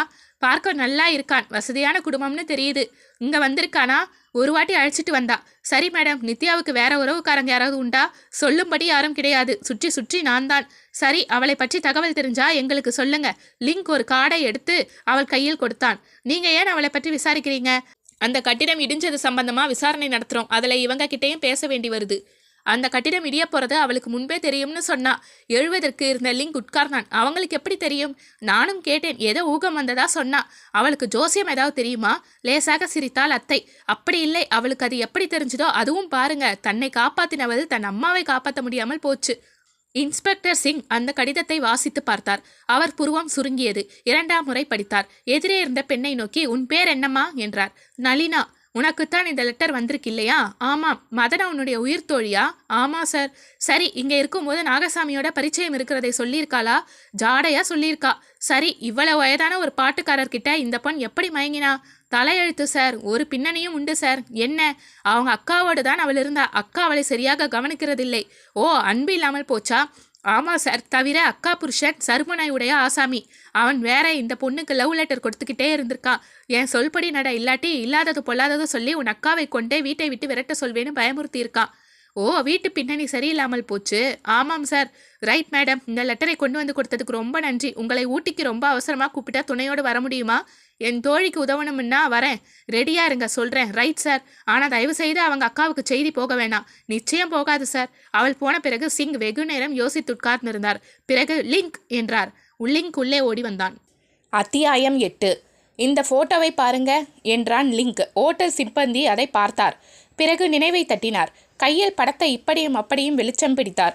ஆமாம், நினைவிருக்கு சார். ரூம் 33க்கு வந்திருந்தாங்க. ஒரு அப்பாவும் பெண்ணும். அப்பா இல்லை, பாட்டு டீச்சர். சிப்பந்தி திகைத்தார். தலையை க்ளோஸாக வெட்டிக்கிட்டு என்று இழுத்தார். இல்லை, பாகவதர் மாதிரி அடர்த்தியாக இருக்கும். மீசை உண்டில்ல? கிடையாது. அப்போ அவர் இல்லை என்றார் சிப்பந்தி. லிங்க் யோசித்தான். அவன் அருகில் நளினாவும் அவள் அண்ணன் உமாகாந்தும் நின்றார்கள். அவர்களுக்கே அந்த பதில் திகைப்பாக இருந்தது. சில கணங்கள் தான். லிங்க் யோசனையிலிருந்து உடனே மீண்டான். நளினாவின் கையில் இருந்த போட்டோவை வாங்கினான். இந்தாங்க பெரியவரே, இந்த பெண் தான் அன்னைக்கு வந்தது. அது நிச்சயம் தானே? ஆமாம் சார், நான் தான் ராத்திரி அந்த ரூமுக்கு சப்ளை செய்தது. இவளோட வந்த ஆண் பிள்ளை தான் நாங்கள் சொல்கிற அடையாளத்தில் இல்லை, சரிதானே? ஆமாம் சார். பரவாயில்லை. மறுநாள் காலையில் நீங்கள் தான் காஃபி சப்ளை செஞ்சீங்களா? இல்லை, அந்த ஆளே வந்து வாங்கிட்டு போயிட்டாரு. ஓஹோ, லிங்க் யோசித்தான். சரி, அப்புறம் நீங்கள் எப்போ அந்த அறைக்கு போனீங்க? டிஃபன் வேணுமான்னு கேட்க போனீங்க. அப்போ கதவு பூட்டி இருந்துச்சு. காலையில் சிலவங்க ஊட்டியில் வாக் போவாங்க. அப்புறம் வரலாம்னு திரும்பிட்டேன். சரி, அப்புறம் 1 மணி நேரம் கழித்து சுமார் 9-9:15க்கு திரும்பி போனேன். அவர் இருந்தாரா? இருந்தார். அந்த பெண் இல்லை. டிஃபன் வேணுமான்னு கேட்டேன். இட்லி, வடை, காஃபி ஆர்டர் கொடுத்தார். நான் கதவை தாண்டி போயிருக்க மாட்டேன். சர்வர்னு கூப்பிட்டார். திரும்பினேன். அவளுக்கும் வேணும் இன்னொரு செட், எல்லாமே கொண்டு வந்துடுங்கன்னு சொன்னார் என்றார் அவர். ஓ, பெரிய ஆளா இருக்கான் என்றான் லிங்க். அப்புறம் என்னாச்சு? டிஃபன் கொடுத்துட்டு வந்துட்டேன். என் முறை முடிஞ்சு போச்சு. இனிமே வீட்டுக்கு போய் சாப்பிட்டு நான் வரணும். கிளம்பி போயிட்டேன். அப்புறம் சாப்பிட்டு விட்டு திரும்ப ஹோட்டலுக்கு வந்துட்டு இருந்தேன். அந்த ஆசாமி மட்டுமே கையில் பெட்டியை தூக்கிக்கிட்டு போயிட்டு இருந்தார். நாங்கள் நேருக்கு நேர் பார்த்துட்டோம். கிளம்பியாச்சு போல இருக்குன்னேன். ஆமான்னு சொல்லி பைக்குள்ளே கையை விட்டு ஒரு 50 ரூபாய் எடுத்து கொடுத்தார். இனாம் எனக்கு. அவங்களை எங்கேன்னு கேட்டேன். முன்னால் போயிட்டாங்கன்னு சொன்னார். நான் உத்தரவு வாங்கிக்கிட்டு வந்துட்டேன். மனசில் நெருடிச்சு. பொண்ணு முன்னாடி போகிறதாக சொல்கிறானே, இது நேர் ரோடு தானே, அவள் முன்னாடி போயிருந்தா கூட நம்ம எதிர வந்திருக்கணுமேன்னு நினச்சேன். ஒரு வாட்டி ரோட்டை திரும்பி பார்த்துடுவோம், அவள் முன்னாடி போனால் இங்கேருந்தே தெரியும்னு நினச்சி நான் திரும்பி பார்த்தேன். அதே நேரம் அவன் என்னை திரும்பி பார்த்தான். எனக்கு கஷ்டமாக போச்சு. லிங்க் குறுக்கிட்டான். அந்த பெண் தெரிஞ்சாலா? இல்லை சார், நேரே ஒரே ரோடு தான். அந்த கடைசி வரைக்கும் யாரும் தெரியலை. குட், நல்லா கவனிச்சிருக்கீங்க. வேற ஏதாவது விஷயம் உண்டா? ஒரு சின்ன சமாச்சாரம் உண்டு, சொல்லுங்க. நான் எப்போவாவது பேப்பர் படிப்பேன். 2 நாள் தாண்டி கோவை முரசு படித்தேன். அதில் கோரம்பள்ளம் என்கிற இடத்துக்கு பக்கத்தில் ஒரு பெண் பிரேதம் உருக்குலைஞ்சு கிடக்கிறதா போட்டிருந்துச்சு. அது இந்த பெண்ணாக இருக்குமான்னு எனக்கு ஒரு ஊகம். லிங்க் குறுக்கிட்டான். அப்போ அந்த பெண்ணை அவன் கொன்னுட்டான்னு தோணுதா? வெறும் ஊகம்தான் சார். ஊட்டி சீசன் முடிந்து கொண்டிருந்த நேரம் அது. ஊட்டி காலியாகி கொண்டிருந்தது. லிங்க் மேலும் ஒரு நாள் ஏதாவது துப்பு கிடைக்குமா என்று அலைந்தான். பலரை சந்தித்து விசாரணை நடத்தினான்.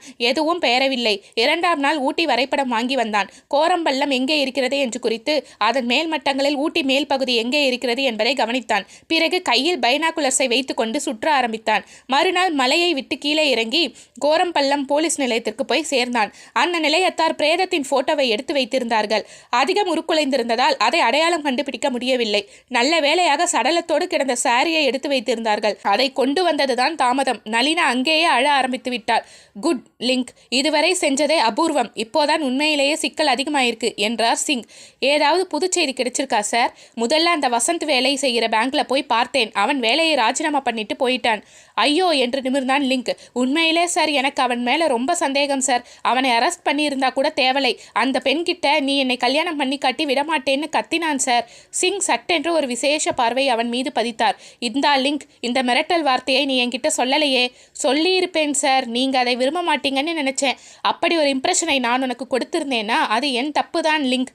சரியா பிளாக்மெயில் பண்ணினான் சார். சிங் எழுந்தார். வழக்கம் போல் யோசனையின் வெப்பத்தோடு உலாவ ஆரம்பித்தார். 2 யுகமான நிமிடங்கள் சென்றன. லிங்க், ஒரு விஷயத்தை கவனிச்சியா? ஊரை விட்டு 3 செட் ஆளுங்க வெளியே போயிருக்காங்க. லிங்க் யோசித்தான். இந்த மார்க்கபந்து நம்பர் 1, நாகசாமியும் மதனாவும் நம்பர் 2, வசந்தும் நித்யாவும் நம்பர் 3 என்று அடுக்கினார் சிங். பிறகு உலாத்தி கொண்டே, இந்த 3 பேருக்கும் மட்டும் கட்டிடம் இடிஞ்சு விழ போகிற விஷயம் தெரிஞ்சிருக்கு. அதனால தான் போயிருக்காங்க. எஸ் சார், நம்ம விசாரணை சூடு பிடிச்சதும் அத்தனை பேரும் மறைஞ்சிட்டாங்க. சிங் பேசவில்லை. ஏன் சார், பேங்க்ல விசாரிச்சாங்களா? வசந்த் ஏன் வேலையை விட்டுட்டு போனான்? அவன் நல்ல வசதியானவனாம். சமீபத்தில் அவன் அத்தை யாரோ இறந்ததில் ஏராளமான சொத்து அவனுக்கு வந்திருக்கான். இனிமே ஏன் வேலைன்னு சொல்லி போயிட்டானா? லிங்க் கண்ணை மூடி திறந்தான். சார், அவ்வளவு வசதி வந்தாச்சுன்னா அவன் ஏன் சாதாரண நடுத்தர வர்க்கத்து நித்யாவை மணக்க முயற்சி செய்யணும்? அவள் நல்ல அழகிதானே? ஆமாம் சார், அவனுக்கு இதைவிட நல்ல அழகி கிடைச்சிடுமே உயர்மட்டத்திலிருந்து. சிங் உலாவினார். இதில் வேடிக்கை, இந்த 3 செட் நபர்களுக்கும் ஒருத்தருக்கொருத்தர் எந்த முகாந்திரமும் கிடையாது. ஒரே தொடர்பு அந்த கட்டிடத்தோடு வந்திருக்கிற தொடர்பு தான். சார், வசந்த் எங்கே இருக்காருன்னு கேட்டீங்களா? கேட்டாச்சு. வீட்டு அட்ரஸ் சொன்னாங்க. அங்கிருந்து அவன் காலி பண்ணிட்டு போயாச்சு. ஆ சார், சார், நாம் அப்போதே வசந்தை அரெஸ்ட் செய்திருக்கணும். சிங் மென்மையாக சிரித்தார். லிங்க், இப்படித்தான் எத்தனையோ சமயங்களில் நடக்கும். கவலைப்படாத. எங்கே ஓடிட போகிறாங்க? பிடிச்சிடலாம். இப்போது மார்க்கப்பந்து ஏதோ ஹைதராபாத் ஹோட்டலில் இருக்கிறதா கேள்விப்பட்டோம் இல்லை? அதை உறுதிப்படுத்திக்கிட்டு அந்த ஊர் போலீஸுக்கு ஃபோன் பண்ணு. அவனை அரெஸ்ட் பண்ணி கஸ்டடியில் வைக்க சொல்லு என்றார். லிங்க் எழுந்தான். ஃபோன் அறைக்கு சென்றான். பேச ஆரம்பித்தான். 1/2 மணி நேரம் கழித்து திரும்பி வந்தான். சார், மார்க்கப்பந்து 1 வாரமாக ஹோட்டலுக்கு வரலையாம். எங்கே போனான்னு தெரியாதாம் என்றான். இரவு 7 மணிக்கு அந்த ஆஃபீஸ் விளக்கு எரிந்து கொண்டிருந்தது. ஆஃபீஸை சுற்றி சற்று பெரிதான காம்பவுண்ட். அதில் பாதி மங்கலாக விளக்குகள் எரிந்து கொண்டிருந்தாலும் ஒரு மூலையில் மட்டும் பிரகாச விளக்குகள் ஜொலித்து கொண்டிருந்தன. சிங் அங்கே உட்கார்ந்து கொண்டிருந்தார். இரவு 9 மணி இருக்கும். நகரின் சத்தங்கள் மெல்லிதாகி கொண்டிருந்தன. பூசினால் போல் ஒரு குளிர் எங்கும் நிறைந்திருந்தது. சிங் ஒரு ஸ்டூலில் உட்கார்ந்திருந்தார். அவர் எதிரே அந்த மூலையில் ஏராளமான சப்பு சவறுகள் குவிக்கப்பட்டிருந்தன. இடிந்த கட்டிடத்தில் உறவினர்கள் எடுத்துக்கொண்டது போக மீதி உடைந்த பிளந்த உபயோகமற்ற சாமான்கள் அத்தனையும் அங்கு கிடந்தன. அவற்றை ஏற்கனவே சிங் ஒரு முறை மேற்பூச்சாக பார்த்துவிட்டார். அப்படி செய்து சில வாரங்கள் ஓடிவிட்டன. இப்போது ஒரு தீவிரத்துடன் பார்க்க அங்கே உட்கார்ந்திருந்தார். 2 போலீஸ் சிப்பந்திகளும் 2 கூலி ஆட்களும் வேலை செய்து கொண்டிருந்தார்கள். முதலில் வீட்டு சாமான்களாக தெரிந்தவை அனைத்தையும் அப்புறப்படுத்த சொல்லியிருந்தார் அவர். அப்படி எல்லாவற்றையும் தனியாக வைக்க சொல்லியிருந்தார். தெரியாத பொருள் ஏதாவது இருந்தால் அதை தம்மிடம் கேட்க சொல்லியிருந்தார் சிங். அந்த வேலைகள் நடந்து கொண்டிருந்த போதே சிங் பெரிய லிஸ்டுகளை கையில் வைத்துக்கொண்டு அவற்றை கண்ணால் ஆய்ந்து கொண்டிருந்தார். மனத்தில் பெரிய கவலை வீசியது. கேஸ் நல்ல சிக்கலாக இருந்தது. அதற்கு உதவக்கூடிய நபர்கள் எல்லாருமே அந்த விபத்தில் இறந்து விட்டார்கள். லிஸ்டில் தான் அவர் கவனம் அடிக்கடி திரும்பியது. மனசு பெரும்பாலும் அதில் ஈடுபடும் போது அவர் அதை விட்டு விடுவது வழக்கம். மனசு ஏன் லிஸ்ட் மீது அலைப்பாய்கிறது? ஒவ்வொரு கடிதத்தையும் அதன் ஆண் பெண் பெயர்களையும் அவரவர் வயது என்னென்ன செய்து கொண்டிருந்தார்கள் ஆகிய எல்லா விவரங்களையுமே பார்த்து கொண்டிருந்தார். மனம் சுழிந்து எங்கெங்கெல்லாமோ வழிந்து கொண்டிருந்தது. கடைசியில் 2வது தளத்தில் அந்த 2வது ஃப்ளாட்டில் லைத்தது. அங்கே 2 ஆண் நண்பர்கள் மட்டுமே வசித்து வந்தார்கள். 40 வயது 45 வயது, தொழில் ஆர்டிஸ்டுகள் என்று போட்டிருந்தது. அக்கம் பக்கம் விசாரித்ததில் அவர்கள்தான் ரொம்ப வசதியாக வாழ்ந்தவர்கள் என்று தெரிய வந்தது. எரிந்து கிடந்த ஃபர்னிச்சர், பீரோ இவைகளில் நிறைய எண்ணிக்கைகள் அவர்களது ஃப்ளாட்டின் பொருள்கள் என்று பலர் அடையாளம் காட்டினார்கள். ஃப்ரிட்ஜ் இருந்தது, சோனி டிவி, 29 அங்குல ஸ்கிரீன் இருந்தது, வாட்டர் ஹீட்டர், வயர்லெஸ் டெலிஃபோன் என்று பல நவீன நாகரிகங்கள் அந்த ஃப்ளாட்டில் இருந்தன. தவிர முழு ஃப்ளாட்டுமே ஏசி செய்யப்பட்டிருந்தது என்றார்கள். சாமான் இடிபாடுகளில் நிறைய அவர்களுடையதாக இருந்தது. அவர்களில் ஒருவர் பெயர் கணபதி, மற்றவர் பசுபதி. இரு பதிகளுமே அந்யோன்யமாக இருந்தார்கள் என்று கூறினார்கள். குடும்பம் ஏன் இல்லை? அதற்கு பதில் யாருமே கொடுக்கவில்லை. சரி, அப்போ பெண் விஷயம் உண்டா அல்லது குடி உண்டா? அந்த 2இல் எது இருந்தாலும் 2மே இருந்தாலும் அதை அவர்கள் வெளியில் தான் வைத்து கொண்டிருப்பார்கள். இங்கே ஃப்ளாட்டில் எதுவும் செய்ய மாட்டார்கள். வேலை செய்வது, சாப்பிடுவது, உறங்குவதோடு சரி. சாப்பாட்டுக்கு வெளியே போக ஓட்டலில் சாப்பிடுவார்கள், அல்லது யாராவது பையன் எடுப்பு சாப்பாடு எடுத்து வருவான். மற்றவர்களிடம் பழகுவார்களா? பழக்கம் எல்லாம் வெறும் ஹலோவோடு சரி. மற்றவர்களுடன் பேசுவதற்கு நேரம் கிடையாது அவர்களுக்கு. அவர்கள் உண்டு, அவர்கள் வேலை உண்டு என்று இருப்பார்கள். சார், இதை பாருங்க, ஏதோ கனமான கட்டை போல் இருந்தது. சிங் வாங்கி பார்த்தார். 3 அங்குலத்திற்கு 4 அங்குலம் நீண்ட சதுரக்கட்டை, ஓரங்களில் சிறு ஆணி அடித்த குழிகள். ஒருவேளை ஏதாவது பிளக்குகளாக இருக்கலாம். இங்கே இருக்கட்டும் என்று சொல்லி தம் பக்கத்தில் அதை போட்டுக்கொண்டார். பிறகு மீண்டும் லிஸ்டில் கண்ணோட்டமிட்டார். அந்த சின்ன பெண் நினைவுக்கு வந்தாள். பாவம், இப்போது யார் பொறுப்பில் இருக்கிறாளோ? ஸ்கூட்டர் வரும் சத்தம் திடீரென்று கேட்டது. லிங்க் தான் வந்து கொண்டிருந்தான். விசாரணைக்கு அவனை அனுப்பியிருந்தார். காம்பவுண்ட் வரும் வாகனத்தை நிறுத்தி சிங்கை நோக்கி சற்று அவசரமாக வந்தான். அருகில் காலடி வந்ததும் அவர் நிமிர்ந்தார். Good evening sir.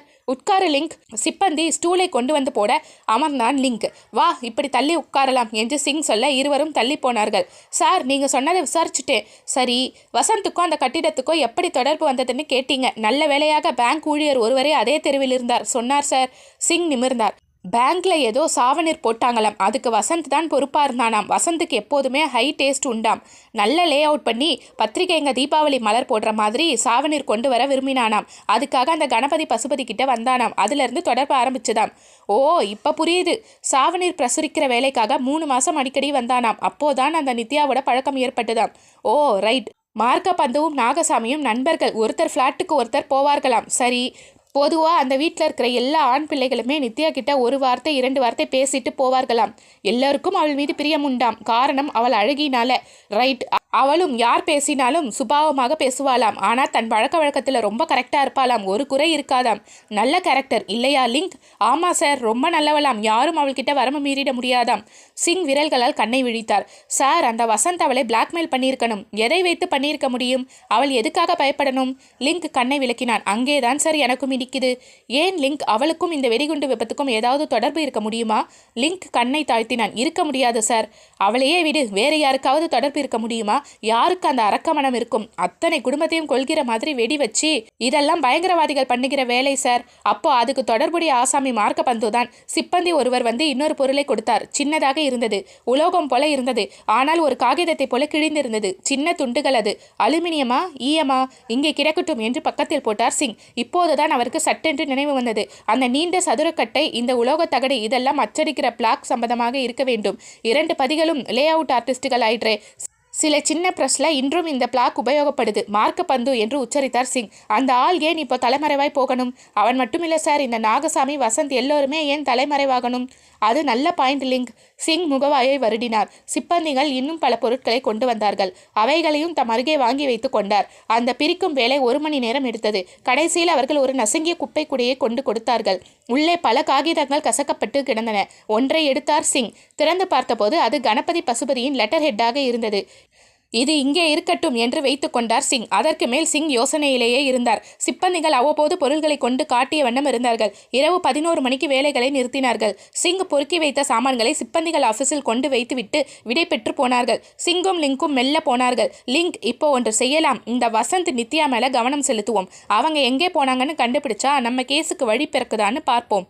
Okay sir. அத்தியாயம் 9. மறுநாள் காலையில் சீக்கிரமே சிங் வந்ததும் முந்தைய இரவு எடுத்த பொருள்கள் ஒரு கூடை அளவு இருந்தன. அவற்றை கீழே சிதறவிட்டார் சிங். இப்போது பகல் வெளிச்சத்தில் ஒவ்வொன்றாக பார்க்க ஆரம்பித்தார். குப்பை கூடை காகிதங்களைத்தான் முதலில் பார்த்தார். கசங்கிய காகிதங்கள். ஒவ்வொன்றிலும் கணக்குகள் போடப்பட்டு இருந்தன. அவை வரவு செலவு கணக்குகள் என்று தோன்றின. அவைகளை ஒதுக்கிவிட போன சிங் சட்டென்று திகைப்படைந்தவராய் நிறுத்தினார். காகிதங்களை மீண்டும் திறந்து பார்த்தார். கணக்குகளை மீண்டும் பார்த்தார். எல்லாமே 5 ஸ்தானங்களில் இருந்தன. சில 6 ஸ்தானங்களுக்குமே போயிருந்தன. 10,000ங்களிலும் லட்சங்களிலுமாக கணக்கு. வெறும் பாட புத்தக கணக்குகளா அல்லது உண்மையான வரவு செலவு கணக்குகளா? ஒரு கணம் சிங்கின் எண்ணம் சீறி பறந்தது. ஒருவேளை இந்த 2 பேர்களுக்கும் வரவு செலவுகள் இந்த தொகையில் இருக்குமா? கணக்குகளின் கூட்டல் கழித்தல்களை கவனித்தார். நிச்சயம் தெரிந்து அவை கற்பனை கணக்குகள் அல்ல, நிஜமான கணக்குகள் தான். இல்லாவிட்டால் இத்தனை வித தொகைகள் வராது. குபீர் என்று ரத்தம் அவர் தலைக்கு ஓடியது. ஒவ்வொரு தொகைக்கு எதிராகவும் ஏதோ ஆங்கில எழுத்துக்கள் மிக பொடியாக எழுதப்பட்டிருந்தன. அவைகளை கண்டுபிடித்தும் வெப்பமான மூச்சு சிங்குக்கு வந்தது. இந்த தொகைக்குரியவர்கள் பற்றிய குறிப்பு எழுத்துக்கள் தான் அவை என்று தெரிந்தது. அதெல்லாம் என்ன கொடுக்கல் வாங்கல்கள்? இவ்வளவு தொகையா பரிமாற்றம் நடக்கிறது? வெறும் லே அவுட் ஆர்டிஸ்டுகள் தானா இந்த கணபதி பசுபதிகள்? அல்லது வேறு ஏதாவது ரகசிய வியாபாரம் செய்து கொண்டிருந்தார்களா? நினைக்க நினைக்க அவரது நரம்புகள் புடைத்தன. இப்போது புரிந்தது. கணபதி பசுபதிகள் பிளாட்டில் அத்தனை நவீன வசதிகளும் இருந்தது என்றால் அவர்கள் இப்படி சம்பாதிப்பவர்களாகத்தான் இருக்க வேண்டும். அப்படியானால் அந்த வீட்டின் வெடிகுண்டு மர்மம் இங்கேதான் இருக்கிறதா? அந்த கணமே ஏதோ தீர்வு கண்டது போல தோன்ற சிங் உடனே துள்ள வேண்டும் என்று நினைத்தார். ஆனால் அவர் ஒரு பழுத்த அனுபவசாலி. வெற்றி பழம் கையில் சிக்கன அகப்பட்டது என்று தெரிந்தால் தவிர எந்தவித உற்சாக உணர்வுகளுக்கும் அவர் இடம் கொடுக்க மாட்டார். இந்த 2 பதிகளும் பணத்தை எப்படி கொடுத்தார்கள்? போதைப் பொருள் ஏதாவது கடத்தல் செய்தார்களா? அவர்கள் இருவரும் ஒதுங்கி இருந்தார்கள் என்பதே இந்த வியாபாரத்தை தானே குறிக்கிறது. சிங் யோசித்தார். ஒருவேளை பணத்தை ஏராளமாக யாருக்காவது கொடுத்து அவர்கள் அதை திருப்பித் தர முடியாமல் இந்த பதிகள் இருக்கும் வீட்டுக்கு குண்டு வைத்தார்களோ? அடப்பாவமே! கிடைத்த 32 சடலங்களில் இவர்கள் இருவர்களது சடலங்களும் இருந்தனவே. இப்படியா இவர்கள் இறக்க வேண்டும்? சட்டென்று மறுயோசனை. ஒருவேளை மார்க்க பந்துவாவது நாகசாமியாவது இவர்களிடம் கடன் வாங்கிவிட்டு வீட்டுக்கு வெடிகுண்டு வைத்தார்களோ? அல்லது இளைஞன் வசந்த் தான் இதை செய்திருப்பானோ? அடுத்த மற்ற காகிதங்களையும் எடுத்து பிரித்தார். சாகர் ஓட்டல், பெங்களூர் என்று ஒரு காகிதத்தில் எழுதியிருந்தது. இன்னொரு காகிதத்தில் Pratima guest house, racecourse road, Bangalore என்று காட்டியிருந்தது. எதற்காவது உதவும் என்று சிங் இந்த காகிதங்களை மடித்து பையில் போட்டுக்கொண்டார். கடைசியாக ஒரு காகிதம். அதில் வசந்த் என்று போட்டு ஒரு ஃபோன் நம்பர் கொடுக்கப்பட்டிருந்தது. குறித்து கொண்டார் சிங். எல்லா காகிதங்களையுமே ஒரு பையில் போட்டுக்கொண்டார். இதர பொருள்கள் கூடையில் அப்படியே இருந்தன. இப்போது பார்க்க விருப்பமில்லை. காகித குறிப்புகளோடு ஃபோன் முன்னால் உட்கார்ந்தார். அந்த ஃபோன் நம்பர் அவர் கண்களை உறுத்தின. ரிசீவரை எடுத்தார். டயலை சுழற்றினார். ஒரு கனத்த குரல் மறுமுனையில் கேட்டது. 96983475. எஸ், வசந்த் இருக்கிற இடம் தெரியணும். நீங்க யாரு? ஒரு கணம் திகைத்தார் சிங். மறுகணம் குரல் தெரியலையா என்றார் இன்னும் கனத்த குரலில். தெரியும், VS கிரிதானே? குட் என்றார் சிங் அதை உறுதி செய்வது போல. கொஞ்சம் ரகசியமாக வச்சுக்கணும். ஓ, வசந்த் இப்போ பெங்களூரில். அப்புறம் கிரி அந்த 80,000 என்னாச்சு? டக்கென்று துண்டித்தார் சிங். அதற்கு மேல் பேசினால் ஆபத்து. ஒரு பெரிய லாபம். வசந்த் பெங்களூரில் இருக்கிறான் என்பது. மணியை அடித்தார். சிப்பந்தி ஓடி வந்து சல்யூட் அடித்தார். லிங்க் வந்தாச்சா? இன்னும் வரலை. நான் நேரே ஏர்போர்ட் போறேன். லிங்கை அங்கே வர சொல்லு. சிங் தமது கைப்பெட்டியை எடுத்து விர் என்று கிளம்பினார். மேஜையில் ஏதோ சத்தம். அவர் கைப்பெட்டியை எடுத்த அவசரத்தில் மேஜையிலிருந்து கண்ணாடி குமிழி அந்த கூடைக்குள் விழுந்தது. ஒரு கணம் நின்றார் சிங். அவர் மூட நம்பிக்கைக்காரர் அல்ல. எனினும் ஏதோ தடைப்பட்டது போல இருக்க திரும்பி வந்து மேஜை முன்னால் உட்கார்ந்தார். சற்று களைப்பாறுவது போல் நாற்காலி முதுகில் சாய்ந்து கொண்டார். அவர் பார்வை தாமாக அந்த கூடை மீது சென்றது. சட்டென்று ஒரு யோசனை. குப்பை காகிதங்களை மட்டும் பார்த்தோம். இந்த பொருட்களையும் பார்த்து விட வேண்டியதுதானே?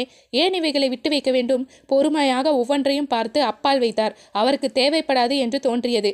எல்லா பொருள்களும் முடியும் நிலையில் அந்த பொருள் ஒன்றுதான் அவர் கையில் தங்கியிருந்தது. அலுமினிய தகடா அல்லது ஈயத்தகடா? மேஜை மீது அந்த துணுக்கை பரப்பி வைத்து பார்த்தார். வெறும் தகடு. இதன் ஓரங்களில் இவை என்ன? பூ போட்டது போல இருக்கிறதே. பூவா அல்லது மந்திர எழுத்தா? இது ஏதாவது மாந்திரிக சமாச்சாரமாக இருக்குமோ? யோசித்து கொண்டே இருக்கும்போது பளீர் என்று மனத்தில் ஒரு மின்னல் எழுந்தது. எதையோ அதிசயமாக கண்டவர் போல் அந்த தகட்டை மகிழ்ச்சியோடு எடுத்து பாக்கெட்டில் போட்டார். எழுந்தார். லிங்க் எதிரே தென்பட, லிங்க் உடனே வா, பெங்களூர் போறோம் என்றார். அத்தியாயம் 10. பெங்களூர் எமாகல் ஓட்டலில் இறங்கி 2 நாளாகிவிட்டது. பிரதிமா கெஸ்ட் ஹவுஸிலும் சாகர் ஓட்டலிலும் விசாரித்து விட்டார். வசந்த் தென்படவில்லை. எமாகல் ஓட்டலில் உட்கார்ந்து கொண்டே மற்ற எல்லா ஓட்டல்களுக்கும் ஃபோன் அடித்து பார்த்தார். வசந்த் அகப்படவில்லை. லிங்க் என்றார். Yes sir. இனிமே வேற வழி இல்லை. ஒவ்வொரு இடமா தேட வேண்டியதுதான். இருவரும் அன்று மாலை மெஜஸ்டிக் சர்க்கிளுக்கு புறப்பட்டார்கள். 5:45 சுமார். சாலைகள் நிரம்பி வழிந்தன. சிங் கூட்டத்தில் ஒவ்வொரு அடியாக எடுத்து வைத்தார். அநேகமாக பலரும் அவரை விலகி போக வேண்டி வந்தது. சிங் யாரையும் பொருட்படுத்தவில்லை. அவர் கண்கள் அந்த ஜன வெள்ளத்தில் நீந்திச் சென்றன. சினிமா போவோர் வருவோர், ஷாப்பிங் போவோர் வருவோர், உல்லாசம் தேடுவோர், அதற்கு அழைப்போர், இப்படியாக சகலவித நபர்களும் மெய்மறந்து அந்த வெள்ள அலையில் மிதந்து கொண்டிருக்க சிங் ஒவ்வொரு முகத்தையும் விடாது பார்த்தார். அவர் மனசில் பெரிய உறுதி இருந்தது. ஆற்று மணலில் கடுகை தேடுவேன் என்று முனைந்தார். பிள்ளையார் கோயில் பக்கம் ஆரம்பித்தவர்கள் சுபேதார் சத்திரம் ரோட் திருப்பம் வரை வந்துவிட்டார்கள். அப்போது சட்டென்று லிங்கின் கைகளை பிடித்து அமுக்கினார் சிங். லிங்க் திடுக்கிட்டு திரும்பி பார்த்தான். சிங் ஜாடை காட்டினார். அவர் காட்டிய இடத்தில் லிங்க் பார்த்தவுடன் விசிலடிக்காத குறை. அவன் எத்தனையோ தடவை அந்த உருவத்தை மனத்தில் பதிய வைத்து கொண்டிருக்கிறான். அந்த ஆசாமி இங்கேயா இருக்கிறான்? மார்க்க பந்து தானே அது? ஆமாம் சார். லிங்க், அவனை பின்தொடர்வோம் வா. இருவரும் தொடர்ந்தார்கள். மார்க்க பந்துதான் குறிக்கோள். பந்து அங்குமிங்கும் நாசுக்காக பார்த்தவாறு சத்திரம் ரோட்டில் நடந்தான். சிங் ஒரு தூரத்திலும் அவருக்கு பின் லிங்கும் பின்தொடர்ந்தார்கள். சேஷாத்ரிபுரம் போனதும் மார்க்க பந்து இடதுபுறம் திரும்பினான். அடுத்து 2-3 சந்துகளை கடந்தான். கடைசியில் ஒரு பெரிய காம்பவுண்ட். அதில் தனித்தனி வீடுகள் 5 இருந்தன. அதில் ஒன்று நோக்கி மணி அடித்தான். கதவு திறக்கப்பட்டதும் உள்ளே நுழைந்தான். நன்றாக இருட்டிவிட்டது. அங்கே நிழல்கள் அதிகமாக இருந்தன. சிங் வாசலில் போய் கதவை அழுத்தி பார்த்தார். உள்ளே பூட்டியிருந்தது. பிறகு அவர் பரபரத்தார். அந்த பெரிய மாளிகையை சுற்றி ஒரு முறை வலம் வந்தார். உள்ளே எல்லாம் இருட்டாக இருந்தது. 2ஆம் முறை சுற்றிய போது ஒரு அறை சட்டென்று பிரகாசமாகியது. அறை சின்னதாக பளீர் என்று அடித்தது. சிங் மெல்ல அதன் அருகில் வந்தார். உள்ளே சத்தம் கேட்டது. இந்தா மார்க்கபந்தோ, என்னை அவிழ்த்து விடு. என்கிட்ட இருந்து நிறைய பணம் வாங்கியாச்சு. இதுக்கு மேலே எதிர்பார்க்காத. சிங் சட்டென்று லிங்கை இழுத்து அந்த வார்த்தைகளை கேட்க வைத்தார். லிங்க் சிங்கின் காது அருகில் போய் வசந்த் என்றான். ரைட், எனக்கு தெரிஞ்சாச்சு என்றார் சிங். பணம் தந்தே வாஸ்தவந்தான். அப்புறம் என்னை கொல்ல பாத்திய பிரதர், அதற்கு என்ன சொல்ற என்றான் மார்க்கபந்து. அது உங்களை கொல்வதற்கில்லை, உங்களுக்கு தெரியாதா என்றான். சிரித்தான் மார்க்கபந்து. அந்த கணத்தில் தடால் என்று ஒரு சத்தம். அதைத் தொடர்ந்து பல ஓசைகள். சிங் சட்டென்று திரையை லேசாக விலக்கி பார்த்தார். உள்ளே 2 பேரும் கைகலப்பில் ஈடுபட்டிருந்தார்கள். வசந்த் தன்னை சுற்றிய கயிற்றை மெல்ல மெல்ல அவிழ்த்திருக்க வேண்டும். அந்த காரியத்தை மார்க்கபந்து வருவதற்குள்ளே முடித்திருக்க வேண்டும். மார்க்கபந்துவிடம் இன்னும் அவன் கட்டுப்பட்டிருப்பது போலவே பேசியிருக்க வேண்டும். உள்ளே பலத்த கைகலப்பு. தம் தம் என்று ஓசைகள் வந்த வண்ணம் இருந்தன. வசந்தின் கைதான் ஓங்கி இருந்தது. பிரமாத இளைஞனாக திகழ்ந்தான். சீக்கிரத்தில் மார்க்கபந்துவை கீழே உருட்டி ஆயாசப்படுத்தி விட்டான். பிறகு தாவி போய் தாம்பு கயிற்றை எடுத்து வந்து அவன் கை கால்களை கட்டினான். பிறகு வசந்த் வீராவேசமாக எழுந்து, என் ரகசியம் தெரிஞ்சு என்னை பிளாக்மெயில் பண்ணின இல்ல, உன்னை என்ன செய்யறேன் என்று கருவிக்கொண்டு கிளம்பினான். அவசரமாக அவன் வாசலுக்கு வருவது தெரிந்தது. பிறகு ஓட்டமும் நடையுமாக காம்பவுண்டுக்கு வெளியே போனான். சிங்கும் லிங்கும் தொடர்ந்தார்கள். சாலைக்கு வந்ததும் அவன் ஒரு ஆட்டோவை கை காட்டி ஏறினான். சிங்கும் உடனே ஆட்டோவில் ஏறி அவனை பின்பற்றினார். ஓட்டல் ரஞ்சித் முன்னால் வாசலில் ஆட்டோ நின்றது. அவன் இறங்கி உள்ளே போக சிங்கும் லிங்கும் உள்ளே நுழைந்தார்கள். கவுண்டரில் தங்கள் அடையாள கார்டை காட்டி அவர்களது உதவி பெற்றார்கள். மேலே 733ஆம் நம்பர் அறை சார். அதை அடைந்த போது உள்ளே வசந்தின் குரல் சாவி துவாரத்தில் நன்றாக கேட்டது. இந்தா நித்யா, இனிமேலும் பொறுக்க முடியாது. நீ என்னை திருமணம் செய்துக்க போறியா இல்லையா? அதற்கு பதில் இல்லை. சிரிப்பு தான் கேட்டது. சொல்லு, பண்ணிக்க போறியா இல்லையா? பண்ணிக்க மாட்டேன்னா என்ன செய்வீங்க? என்ன செய்வேனா? முந்தி மாதிரி தீமை செஞ்சிருவேன்னு நினைக்காத. இப்போ நான் துணிஞ்சாச்சு. நாளைக்கே விஷம் குடிச்சு செத்துடுவேன். மௌனம். நீ அதனால தப்பிச்சிடலாம்னு நினைக்காத நித்யா. நீ தான் அந்த வீட்டில் வெடிகுண்டு வச்ச. எனக்கு குழந்தையா இருந்தேன்னு போலீஸுக்கு லெட்டர் எழுதிட்டு தான் சாவேன்.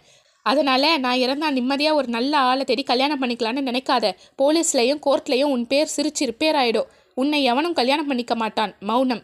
இந்தா பதில் சொல்ல போறியா இல்லையா நித்யா? இந்தாங்க, போலீஸுக்கு சொல்லிடுவேன்னு பயமுறுத்தி பெங்களூருக்கு என்னை இழுத்துட்டு வந்தாச்சு. திருமணம் செஞ்சுக்கன்னு வற்புறுத்துறீங்க. இஷ்டம் இல்லாதவளை ஏன் வற்புறுத்துறீங்க? இஷ்டம் இல்லையா? அப்போ ஏன் என்னை லவ் பண்ணினேன்? முதல்ல நல்லவன்னு நினச்சி பண்ணினேன். அப்புறம் ஆ என்று குரல். அது நித்யாவின் குரல் தான். சிங் உடனே கதவை தட்டினார். பலமாக தட்டினார். யாரது என்று கோபமாக கேட்டு வசந்த் கதவை திறந்தான். லிங்கும் சிங்கும் உள்ளே போய் அவனை பிடித்து கொண்டார்கள். நித்யாவுக்கு அவர்கள் போலீசார் என்று புரிந்து கொள்ள சற்று நேரம் ஆகியது. சிங்குக்கு தெரியும் நித்யா ஒருத்திக்கு தான் கதை பூராவும் தெரியும் என்று. சொல்லம்மா, உனக்கு என்ன நேர்ந்துச்சு? நித்யா ஏறிட்டு பார்த்தாள். ஒன்றுமில்லை சார். அவரோடு கொஞ்ச நாள் பழகிட்டு இருந்தேன் சார். அப்புறம் விட்டுட்டேன் சார். என்னை திருமணம் செய்த சொல்லி வற்புறுத்தினார் சார். ஏன் அவரை விடுற? அது சில அபிப்பிராய பேதங்கள் சார். இப்போ உன்னை கொள்வேன்னு சொன்னாரே. காதல் வந்தாச்சுன்னா இது போல வார்த்தைங்க இளவயசுக்காரங்களுக்கு சுலபமாக வரும் சார். வசந்தை பற்றி உனக்கு என்ன தெரியும்? அதிகமாக தெரியாது சார். அவன் சமீபத்தில் ஏதாவது தீய காரியம் செய்தானா? எனக்கு தெரியாது சார். சிங்குக்கு புன்னகை வந்தது. உண்மையில் நித்யா ஒரு நல்ல பெண். இவ்வளவு கஷ்டம் வந்த போதிலும் அவள் வசந்தை காட்டி கொடுக்க விரும்பவில்லை. இந்தா நித்யா, எல்லாம் எங்களுக்கு தெரிஞ்சாச்சு. அந்த கணபதியும் பசுபதியும் 100 ரூபாய் நோட்டு கள்ளத்தனமாக தயாரிச்சாங்க இல்ல? திடுக்கிட்டாள் அவள். இதோ பாரு என்று சிங் தமது பையிலிருந்து அந்த ஈயத்தகட்டு துண்டை எடுத்து காட்டினார். வசந்த் இந்த ஆட்களோடு சேர்ந்தான். இவங்க நோட் அடிச்சு கொடுத்தாங்க. வசந்த் அதை தனது பேங்க் மூலம் விநியோகம் பண்ணினான். அவள் கண்கள் பெரிதாகின. நிறைய கள்ளநோட்டு புழங்குறதுன்னு எங்களுக்கு ரிப்போர்ட் வந்தாச்சு. நாங்கள் அதன் காரணத்தை கண்டுபிடிச்சாச்சு. வசந்த் வசந்த் தான் காரணம். அவள் கண்கள் கலங்கின.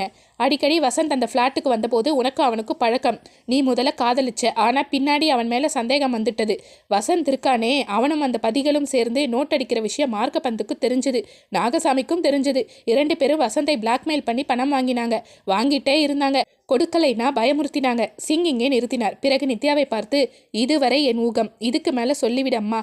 அவள் விசித்தாள். சொல்லுமா, இல்லாட்டியும் நாங்கள் கண்டுபிடிப்போம். ஆனால் அதுக்கு இன்னும் கஷ்டப்படணும். இன்ஸ்பெக்டர். சொல்கிறேன் இன்ஸ்பெக்டர். வசந்தை அவங்க 2 பேரும் பிளாக்மெயில் செஞ்சாங்க. அவருக்கு பயம் வந்துடுச்சு. விஷயம் எப்படியாவது வெளியில் போயிடும்னு பயம். ஒரு திட்டம் போட்டார். நாகசாமி மார்க்கப்பந்து 2 பேரையும் அந்த பதிகள் வீட்டில் சந்திக்கிற மாதிரி. அவர்கள் சந்திக்கிற நேரத்தில் டைம் பாம் வச்சு இந்த கட்டிடத்தை தகர்த்துடுறதாக. ஆனால் ஜாடை மாடைய அவர் வீட்டில் குண்டு வைக்க போகிறது எனக்கு தெரிஞ்சு போச்சு. என் தாயாரை அழைச்சிட்டு அத்தை வீட்டுக்கு போக சொன்னார். அதிலிருந்து புரிஞ்சுக்கிட்டேன். அப்புறம் அவர் பேச்சில் டைனமைட் என்கிற பேர் எதேச்சியாக கேட்டுது. அதுதான் வெடிமருந்துன்னு தெரிஞ்சு போச்சு. நான் அந்த கட்டிடத்துக்கு நேரக்கூடிய ஆபத்தை சொன்னேன். அவங்க 2 பேரும் அதிலிருந்து தப்பிச்சாங்க. அது மட்டும் இல்லை, நயவஞ்சகமாக பின்னும் வசந்தை பிளாக்மெயில் பண்ண ஆரம்பிச்சாங்க.